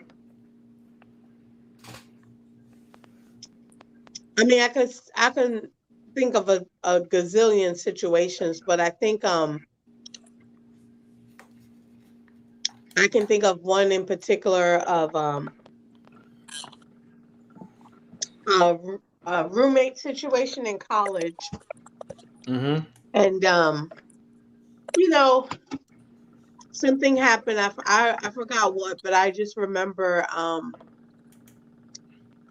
lying about something and then needing to and seeing how much it hurt my roommate and then needing to go back and say, hey, you know what, I messed up, I lied, I did that. I think I might have broke something that she asked me not to touch. So I don't know what it was, but I know it was probably something that I did and I was like, man, I'm gonna use this when she leaves, and I had to go back and go and like, wow, I'm sorry, and she was like, it wasn't the fact. I think it was, because it was like, she said, it wasn't the fact that I didn't want you to use it. It was just the fact that this is something that I think somebody gave her that was like really precious to her. And I didn't know that. So I should have just respected her. So I had to take accountability of not respecting her, telling me, no, don't touch my shit. Excuse me. Don't touch my stuff. So yeah. It was hard. I didn't want to. I wanted to lie about it to the day I died, and I was looking for a way to try to replace it, but I couldn't find it. Oh man. So I had to be honest about it. Yeah. You didn't say like the Elmer's glue and then try to glue it together? No, I don't think I could have glued it together. But whatever I could do, I did it to try to replace it or mask it. So yeah. Right. All right. Jessica, you have something you want to say? Yeah. I saw you nod your head a few times though, so I'm starting to kind of catch that cue. Whenever you got that smile on your face and you go up and down, I was like, oh, okay. I You just want like to say something? I've just gotten in the habit of doing that. Like I said, this whole last year being online teaching, making sure my students know I'm listening to them and like trying to stay engaged. So my situation is really recent. Of course, there's tons of stuff when I was younger. But my mom right now is really sick. She lives in Alabama and I live in Tennessee. So I went back for like a month in the summer to help my dad. And I'm a very like teacher personality. So I'm like a fixer and want to help solve things. And sometimes if things are not going right or whatever, I'll get annoyed. But my mom, I'm trying to like, we had a really bad kind of relationship growing up. So I'm trying to separate the relationship, how she used to behave, passive aggressive type situation, and like her sickness now, and it's very difficult. So I was trying to help my dad, trying to help set up doctor's appointments, all these things. And she like came kind of getting in the middle of it, and I could have handled it very differently. Especially now, I feel like so much guilt and everything about it because I found out like her MRI from her neurologist, she actually has a really rare, it's called normal, but it's hydrocephalus, where they have like water on their brain. So anyway, dealing with all that now, trying to like, oh, thank you. I mean, I feel more bad right for my mom and dad, but anyway, just like trying to deal with all that is difficult, and trying to like, I don't want to upset her now or bring up hard conversations because it's almost like the symptoms from that is like somebody like had a stroke almost or dementia. So it's like you don't even know if you want to get into like a hard conversation like that, which I would with like a friend or a relationship. But like this is very delicate. So I want to address it, but it's like not the time. I get you. Yeah. Well, I mean, well, thank you for sharing that. You know. Yeah, thank you. Yeah. Yeah. For the number 6. Oh, DJ, you have something you want to say? Oh no. Nothing. Oh, okay. Go ahead. No, okay. DJ ain't never had a time he ain't been accountable. Oh, he's perfect. Yeah. Perfect. Tell him. Oh man, yeah. Oh, I wish I was perfect like DJ Eddie Kane, but I'm always being held accountable for other people's actions. You know, even when I try to tell them not to do something, I don't know why, man. You know. No, okay. Listen. Let me say this. All right, let me say this. So look, I'll tell you a story. See, after the graduation, well, me and Mario, we didn't graduate together from high school, but I graduated. Well, I was supposed to pick up my diploma, but the principal was saying I was playing around or something, so he told me he wasn't giving it to me. So I got it later on. But anywho, after that, I went to Fresno. Ended up being homeless. Couldn't get a job because all the Hispanic community has sold it up. It was sold out. I couldn't get a job. So I was constantly going around trying to get help and things like that. So I was too hungry. So I went out and I kind of built a team. And as far as you look at Fresno right now with dreads and all the stuff that's happening, I feel like it's because of me. They didn't know anything about hyphy movement. Tell me when they didn't know nothing. They didn't even know how to do the dance. And I got a lot of people that have vouched for me. I still got my same old team that reach out to me that could get on here and tell you all these stories. But I'm not gonna get into it all day. But I feel like I'm accountable for a lot of things over there because I was having a hard time. It was really about survival. I was in survival mode. If you got this guy pulling up in the Benz, he pulls out flashing, flexing about $200-$300. I'm just asking for $5 to get on the Greyhound so I can get back home. You say no, I'm gonna take it from him. Because I'm hungry. Like, dude, I just seen you whip out $1,000, man. You in 20s. You feel me? Like, if I go to the store and get some change for the dub, man, just give me $5. It was like that, but he didn't want to give it to me. So I took it. Yeah. I didn't want to take it, but it was about survival at the time. I mean, he gonna make that money back. But as far as when I did that, I had a lot of friends who saw that, and you know, they wanted to do the same thing. So I was really being a bad influence on them. You know what I mean? I was in bad influence on them, and we turned the whole Fresno out. You know, we turned it out. I feel like I'm responsible for that. You know, I'm not going to tell you how I got back home. That's another story. Okay. But yeah, you know, do I feel bad about it?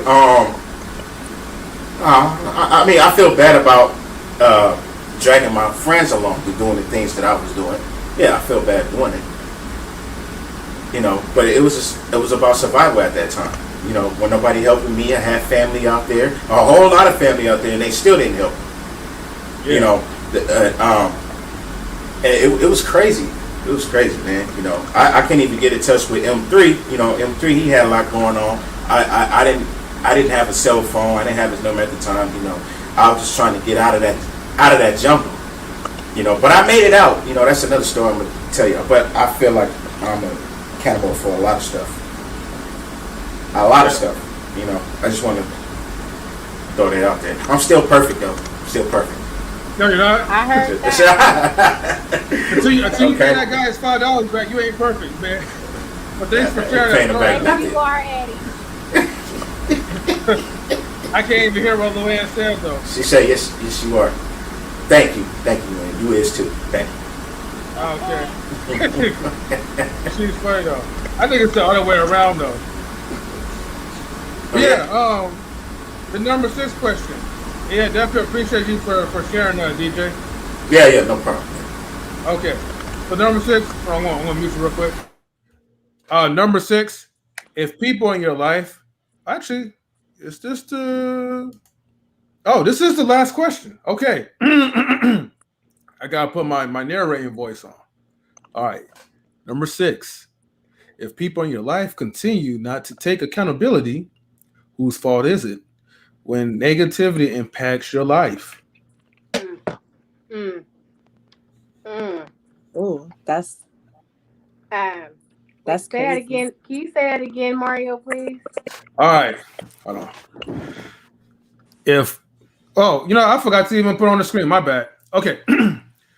If people in your life continue not to take accountability, whose fault is it when it negatively impacts your life? Yours. And I want to say this. I actually I had a friend who would call me all the time, even at 1 o'clock or 2 o'clock in the morning. Who was it, Tammy? And it would disturb me because I would be thinking like, okay, I'm your friend. Yeah, I'm going to answer the phone, but I want to only answer the phone when it's a life emergency, not when you want to talk about your man. Mm-hmm. And so I told the person, I was trying not to be rude, but I said, look, it's 2 o'clock and I really don't want to hear about your man. And I said, I'm, good night, whatever. To make a long story short, the person called me and said they didn't want to be, they didn't want to be my friend anymore. And I said, okay. And their explanation of not wanting to be my friend is because I didn't make myself available to hear all the negativity that they were about to put on me.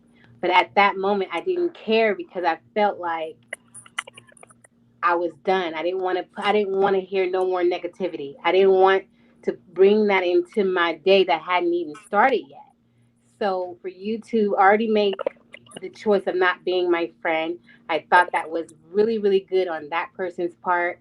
And it helped me not to have to lash out on that person. That's the second thing. But the lastly thing, I don't have to endure that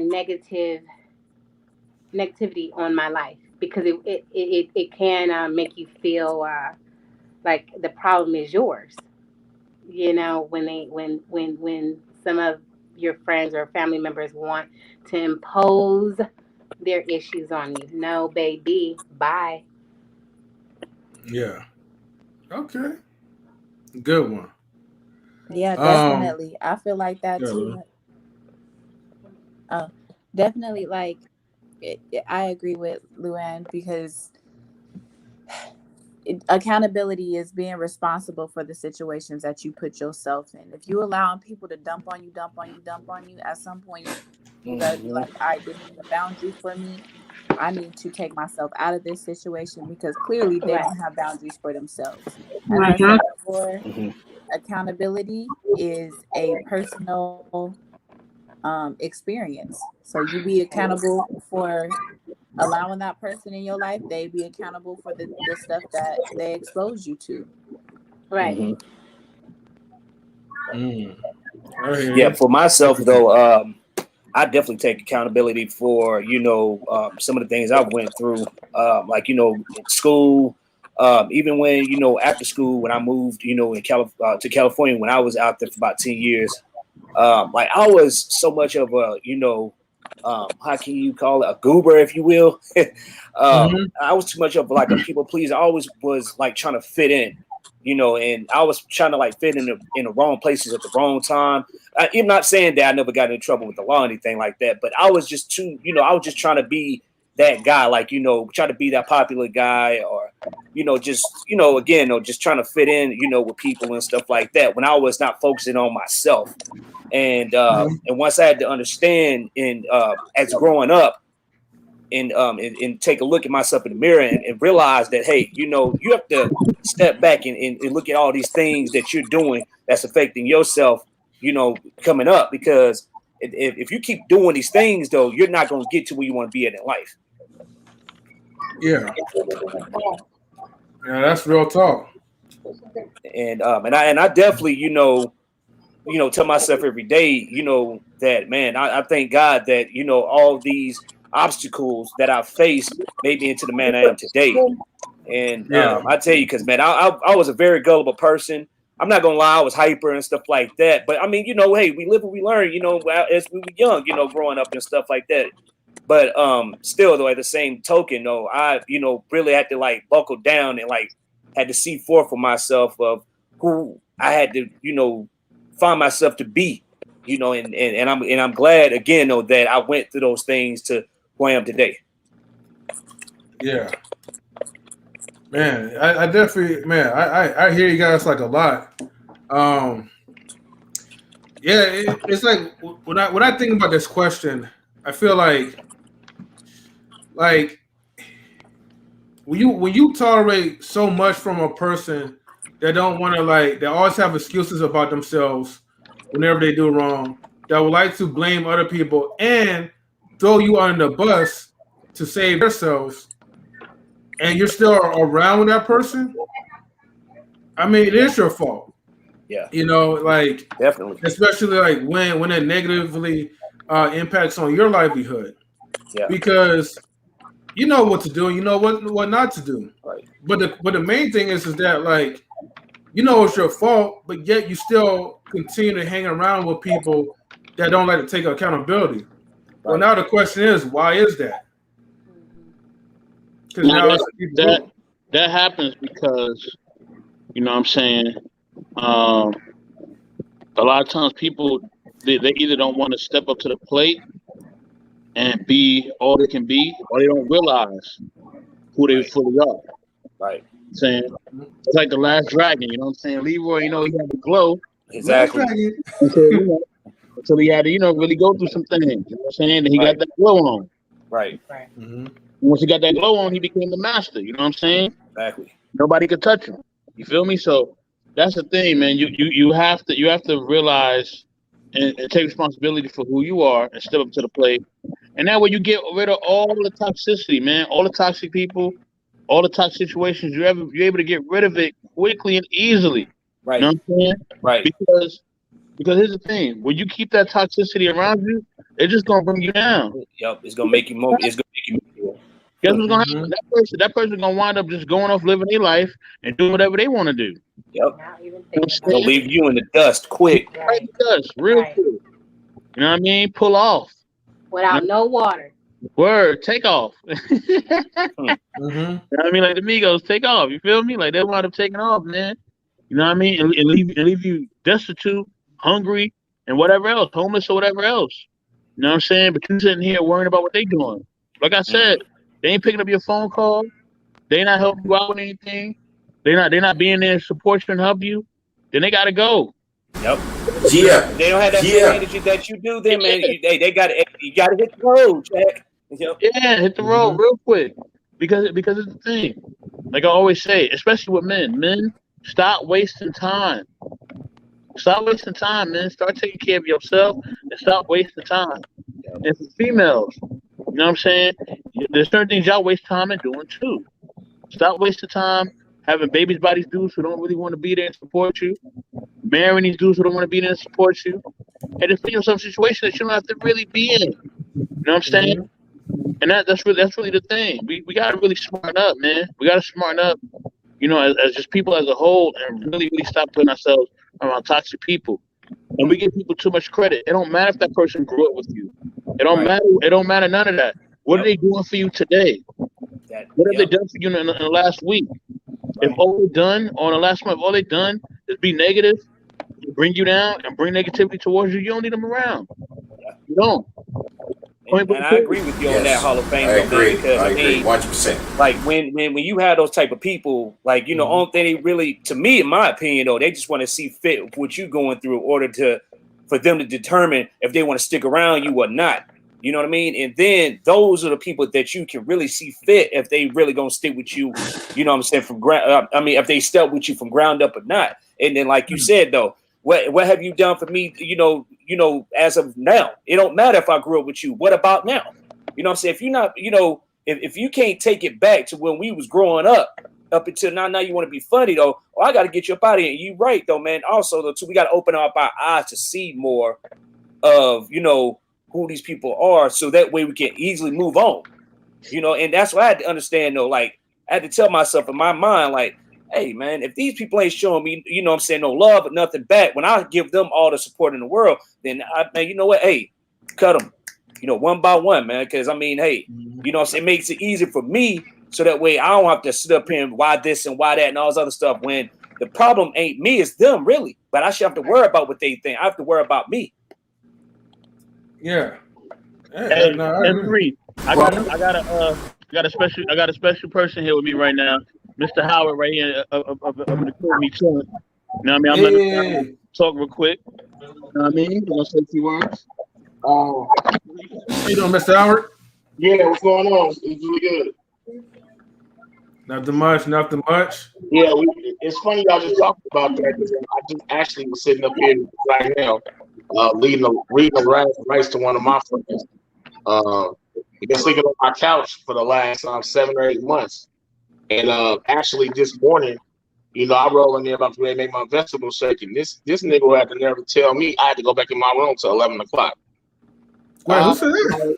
I was like, excuse me. I don't think $200 give you jurisdiction to tell me to go back in my room. And my motherfucking house. Tell another grown man what to do when he's went off, right? You know what I'm saying? You know, my boy's wife had to come over there. They think I'm having another nervous breakdown to make her feel cool. She take me to the place to make sure I'm okay. So that's what I went through the day before I came here. So when I got here and I got calm, because I was thinking about how I was gonna handle it, me and Darrell sitting over here talking. He gave me some words of wisdom or whatever. So, you know, I sent him a text like, hey, you need to come up with a plan of action. We're going to talk about it tonight, but it's time for you to go. I love you, but you need to find your own way. You're 36 years old. I've been carrying you. And he flexing on the chick like, oh, this is my place or whatever. Stuff like that. You know what I'm saying? That's BS. My sister called, I call it that. But, you know what I'm saying? I'm like, man, you know what? I mean, you know, I just don't appreciate it. You know what I'm saying? I mean, because I'm too kind-hearted of a person. You know what I'm saying? Like, you know, like my mom is on day to day, and I'm just trying to get through the day, and you gonna say something like that to me? Oh yeah, you gotta go. Yeah. Hey, well, I mean, I'm sorry that even happened to you. You know, where that person was out of pocket. This is supposed to be one of my real dudes. It's obviously too comfortable, so he be all right. Man. He be all right. Yeah. Sometimes, man, having that accountability, man, is putting them in their place. Yeah. So you don't want to say, I get $4,000 a month. Oh, you be all right. Yeah. All right. Real. Yeah, I appreciate you for sharing that. Oh wait, Tim, First Lady Tim, you have something to say? Yeah, no, I just wanted to say, the problem with people that are people pleasers is that they find it very hard to say no. And so that's why they allow people to not take accountability and stick around, because it's so hard for you to say no. And the thing about it is you have to get to a point where you understand that saying no is okay. If it's going to be in your best interest. Like sometimes you have to really do what's best for you. And sometimes doing what's best for you means eliminating certain people out of your life that are not on that same page. And you learn that when you start doing that, there's going to be two different kind of people. You're going to either have people that's like, you know what, yeah, you got to start, thinking about yourself and doing stuff for you. Or you're going to have those people that's like, nah, that's not cool. Like, what about me? So the thing is, being a people pleaser makes it hard for you to say no, makes it hard for you to get rid of those people that continue not to take accountability.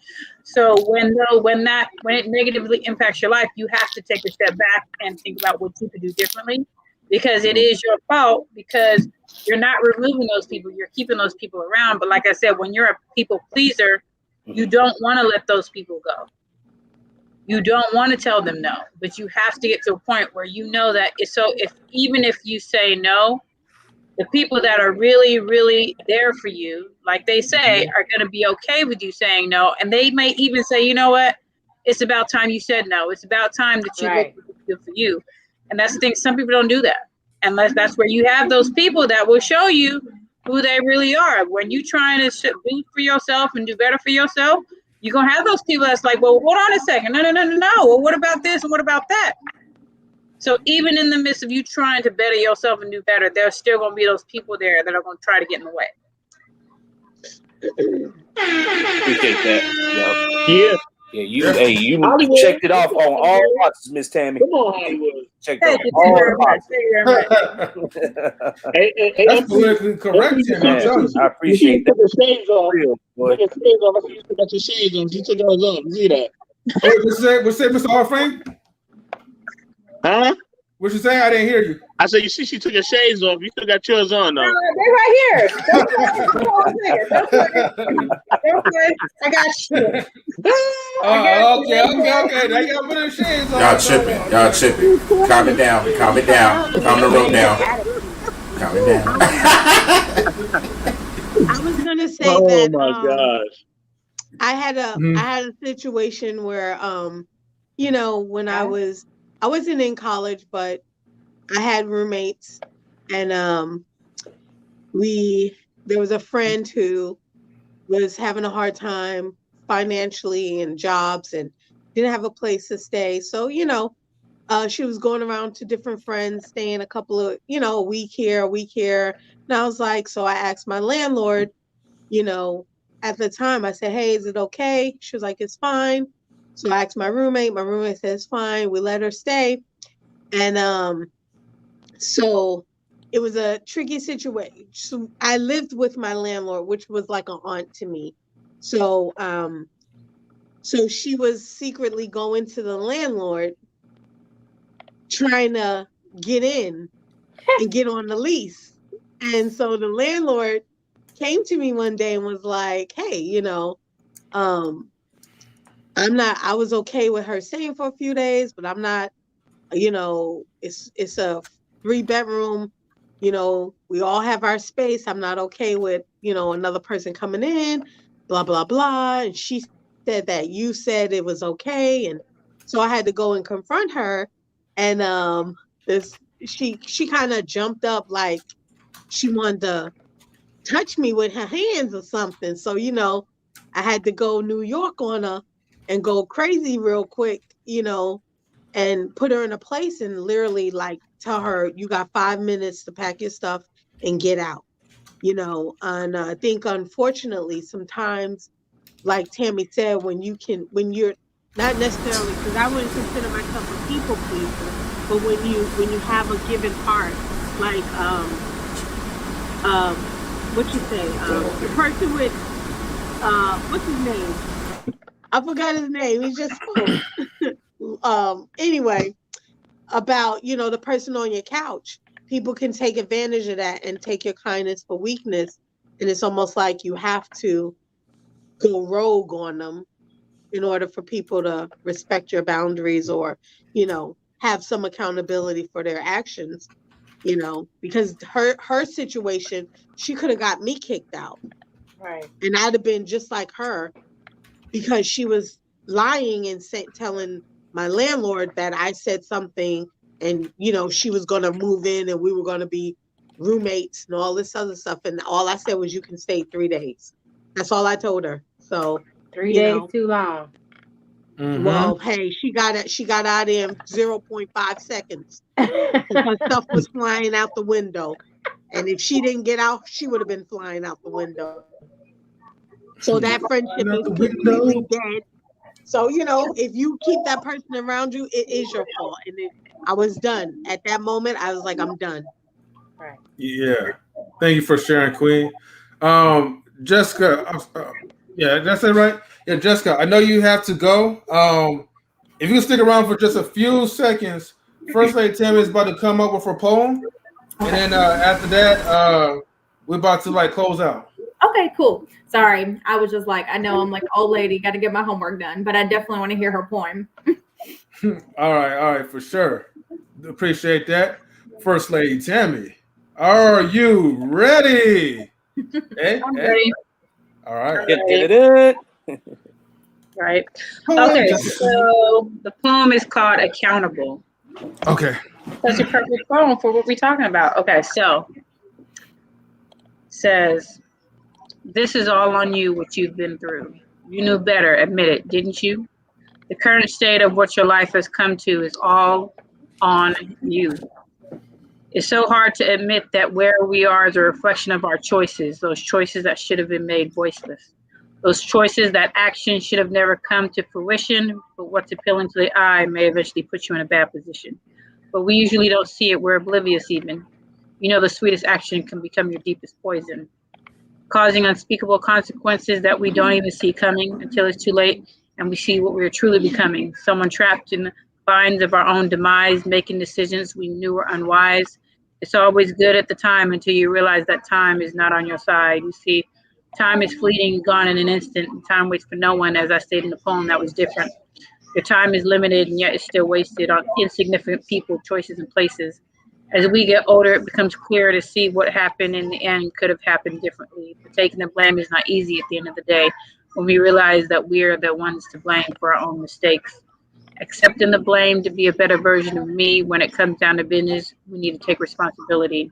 A choice is a choice, and you're going to have to make it. The thing to decide is if your first decision is worth it.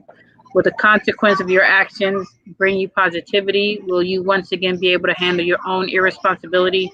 One of the bravest things you can do is hold yourself accountable when the evidence of destruction is unsurmountable. Age is always just a number when it comes to maturity. Only true kings and queens can handle accountability. Now, this is all on you, what you've been through. You knew better. Admit it, didn't you? Hey. Oh, man, that was beautiful. Exactly. Give her a round of applause, everybody. Man. All right. So now we do it. So wait, hold on. Yeah, go ahead. Wait, hold on. Where Luann? Where her he? Luann, where you at? Oh yeah. Yeah. We forget. What? Hold on. I think she got scared though. You know what I mean? You got scared? First of all, a queen like myself never gets gets scared, okay? I was just not prepared. This is too because the poem, and Tammy knows, I did have a poem, and she told me it was inappropriate to read the poem. Right, Tammy?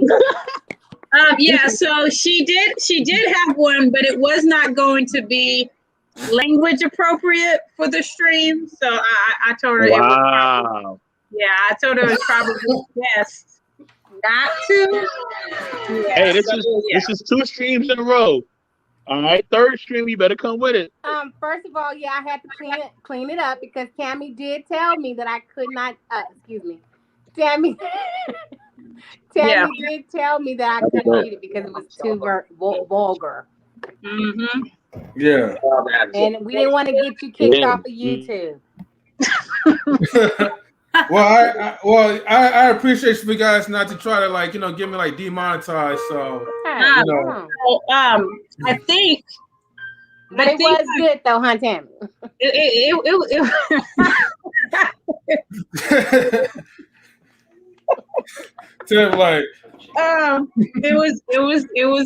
good. It was just the vulgarity was a bit much. So but no, I think I may end up putting my poems in a book at some point. I think I may go ahead and do that. So I am considering doing that. So hey, well, that's what's up though. Yeah. Okay. Mr. Hall of Fame. Gosh, I forgot how we normally close each other out though. Okay, no. You last. You always go last, man. Yeah. Don't forget that. Right. Thank you. And if you guys can stick around for just let everybody on the panel go first. I'll be the last person on the panel, and then of course you end it. Oh yeah, that's right. I forgot the shout outs for social media streams and all that. Yeah. Okay. Thank you for reminding me. I knew I was slipping a little bit. No, you good. Okay. So first things first, I want to shout out to Miss Jessica Hansen. She's Al's friend. He brought her up to the show. Hopefully you ain't getting nervous and all that. She's like, oh shoot, put me on the spot. Jessica, if you have anything that you want to shout out, maybe if you have a YouTube channel or any type of business, or just shout out to any friends or family, feel free to do so. Just keep in mind you were on mute. Yeah. So like I mentioned before, my mom is sick right now. So just keep her in your thoughts, positive thoughts, however you feel. And then I have an Instagram. They got to get back to mine. Go ahead. Sorry. Oh, you're good. I have an Instagram where I post most things with a link tree and a blog and stuff. I mostly talk about education, mental health, stuff like that on there. And like I said, I work at a college, so all the nerdy English college history stuff is kind of my interest forte. But I definitely was interested in the conversation about accountability. So again, thank you, Al, for inviting me, and thank y'all for having me tonight. Hey, you're very welcome, classmate. Anytime. Yeah, shout outs to Al Burst, right? With that Vegeta picture on. Shout outs to the man, because he's the one who was responsible for bringing her on there to the show, and I'm glad to see you on there, Al. Hey, thank you, man. Thank you. It's been a pleasure. It's been a wonderful subject that we was able to touch on. I'm glad I was able to invite my my classmate on here. And I thank you for allowing her to be on here and just enjoying today's subject. And I don't have an Instagram or anything like that, but if you want to know more about me, just find me on Facebook. Okay, for sure. Mm-hmm. Okay, that name below Vegeta. All right, and then shout outs to Queen. Hi. Oh, hello. Yeah, I'm here. Oh, okay. Do you have any more time? Oh, DJ, you got to mute your mic. No, I just want to say thank you for the podcast, the topic, the questions. I think you guys are a great team, and I look forward to being a part of more. Thank you. Thank you. And now let's put DJ Eddie King on the spotlight. Anything you want to shout out, DJ Eddie King? Yeah, I want to shout out to M3, the Knowledge and Relationships. Shout out to Mr. Hall of Fame, Brooklyn, baby. Shout out to Aladdin. You know what I mean? Shout out to Tammy and all the newcomers that came. That's pretty much it. All right, well, thank you, DJ. All right, and then Luann, right? Yes. Anything you want to shout out? I just want to say, Sunday is my birthday. Leo gang. Leo gang. Ooh. So I'm just excited about Happy that early birthday. journey. Happy 50th. Wow. All right, Eddie, you got these jokes. I didn't say that. I didn't say happy 50. That was not me. That was M3. Hey man, come on. Hey man. That was not me. Oh, well, M3, okay, it's all good. You see how fast she quit to jump over me, and I didn't even say it. Well, y'all voices are similar. Very similar. So take accountability because you said something wrong. So take accountability. Yes, thank you. Yeah, so that means that she owes, DJ Eddie King an apology. Yeah. I apologize, DJ AK. Thank you. Huh? Okay. And then shout outs to First Lady Tammy. First Lady Tammy. Yeah. Hey. You gotta put the glasses on. You gotta put the glasses on when you do that. Hollywood Tammy. My social media, I have Instagram, so that's First Lady Tammy 916, not the word first, but with the number ST9 Lady Tammy 916, and it's all one thing. So and then I'm on Facebook, but you may not be able to find me on Facebook because I'm not that easy to find. So anywho, hit me up, look me up. All you gotta do is type in First Lady Tammy, you'll be able to find her in no time. And then you gotta give a shout out to Mr. Hall of Fame. Yeah. In the building, baby, Brooklyn. Yeah. I got my whole crew up in here. You know what I'm saying? You know what I mean? Shout out to everybody, man. For real. Number one, let me just keep it all professional before I start joking around. I am the network manager for Knowledge and Relationships. This is the channel that we have. You can catch me at Mr. Hall of Fame Forever 4984. Mr. Hall of Fame Forever 4984. That's the whole thing on Instagram. You can catch me on there all the time. Any business inquiries about the channel, please contact me directly. You can contact M3 directly as well. But he's really busy, so if you really have a lot of questions and you really want to talk, hit me up and I'll answer any questions. I'll send you the links. I'll send you the past streams, whatever you need. Even if you need help, setting up anything social media wise, I'm a computer technician, so I can definitely help you out with that. That's one. Secondly, let me shout out my crew. You know what I mean? Let's get it. You know what I mean? Shout out the crew. Shout out to the guests that we had on the panel, Queen, Miss Hanson or Mrs. Hanson. I don't know. I don't mean no disrespect. You know what I'm saying? Shout out to Big Al. You know what I mean? You know what I mean? Shout out to everybody. You know what I mean? Shout out to the homie DJ Eddie. Yeah. Let's get it, baby. Yeah. Yeah, let's get it. Shout out to the homie Larry Love in the building. Mr. Howard, he up in here. Mr. Howard, shout out. Yes, sir. You know what I mean? You can hit him up anytime as well. You know what I mean? And shout out to the big man with the band. You know what I mean? Them three. Yeah. Man,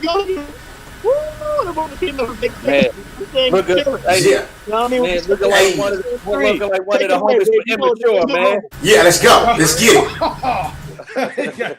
Extra, we know about it. Well, hey. That is really a fake laugh. M3 is giving. That's a fake laugh. That's really fake laugh. You can't fool me. M3 like, yeah, I'm gonna get you later. Yeah, I'm gonna get you later. Real quick for that comment. Thank you guys, man. I appreciate each and every one of you guys for joining the live stream panel. What the hell?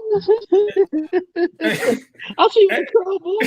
I see you. Look, man, it's my natural curls, man. I just took my braids down and all, so it is what it is, man. Until I get my hair rebraided. So the point is, man, we do live streams once again, every Monday and Thursdays at 5:30 p.m. Pacific time. So if you guys want to join on to the live stream as a guest, or if you have an interest for a panel, definitely reach out to me, but mostly reach out to the Hall of Fame. He is the network manager, so he'll definitely get you guys like connected. And man, continue to get these likes up. Subscribe to my YouTube channel if you have not, and you're still watching me for free. And or if you guys want to donate to my Cash App, which is $Mario Man, to help contribute to the cost. Anyways, make sure you guys always get your mind right. And we are signing out. Exactly. Bam. Later. Sir.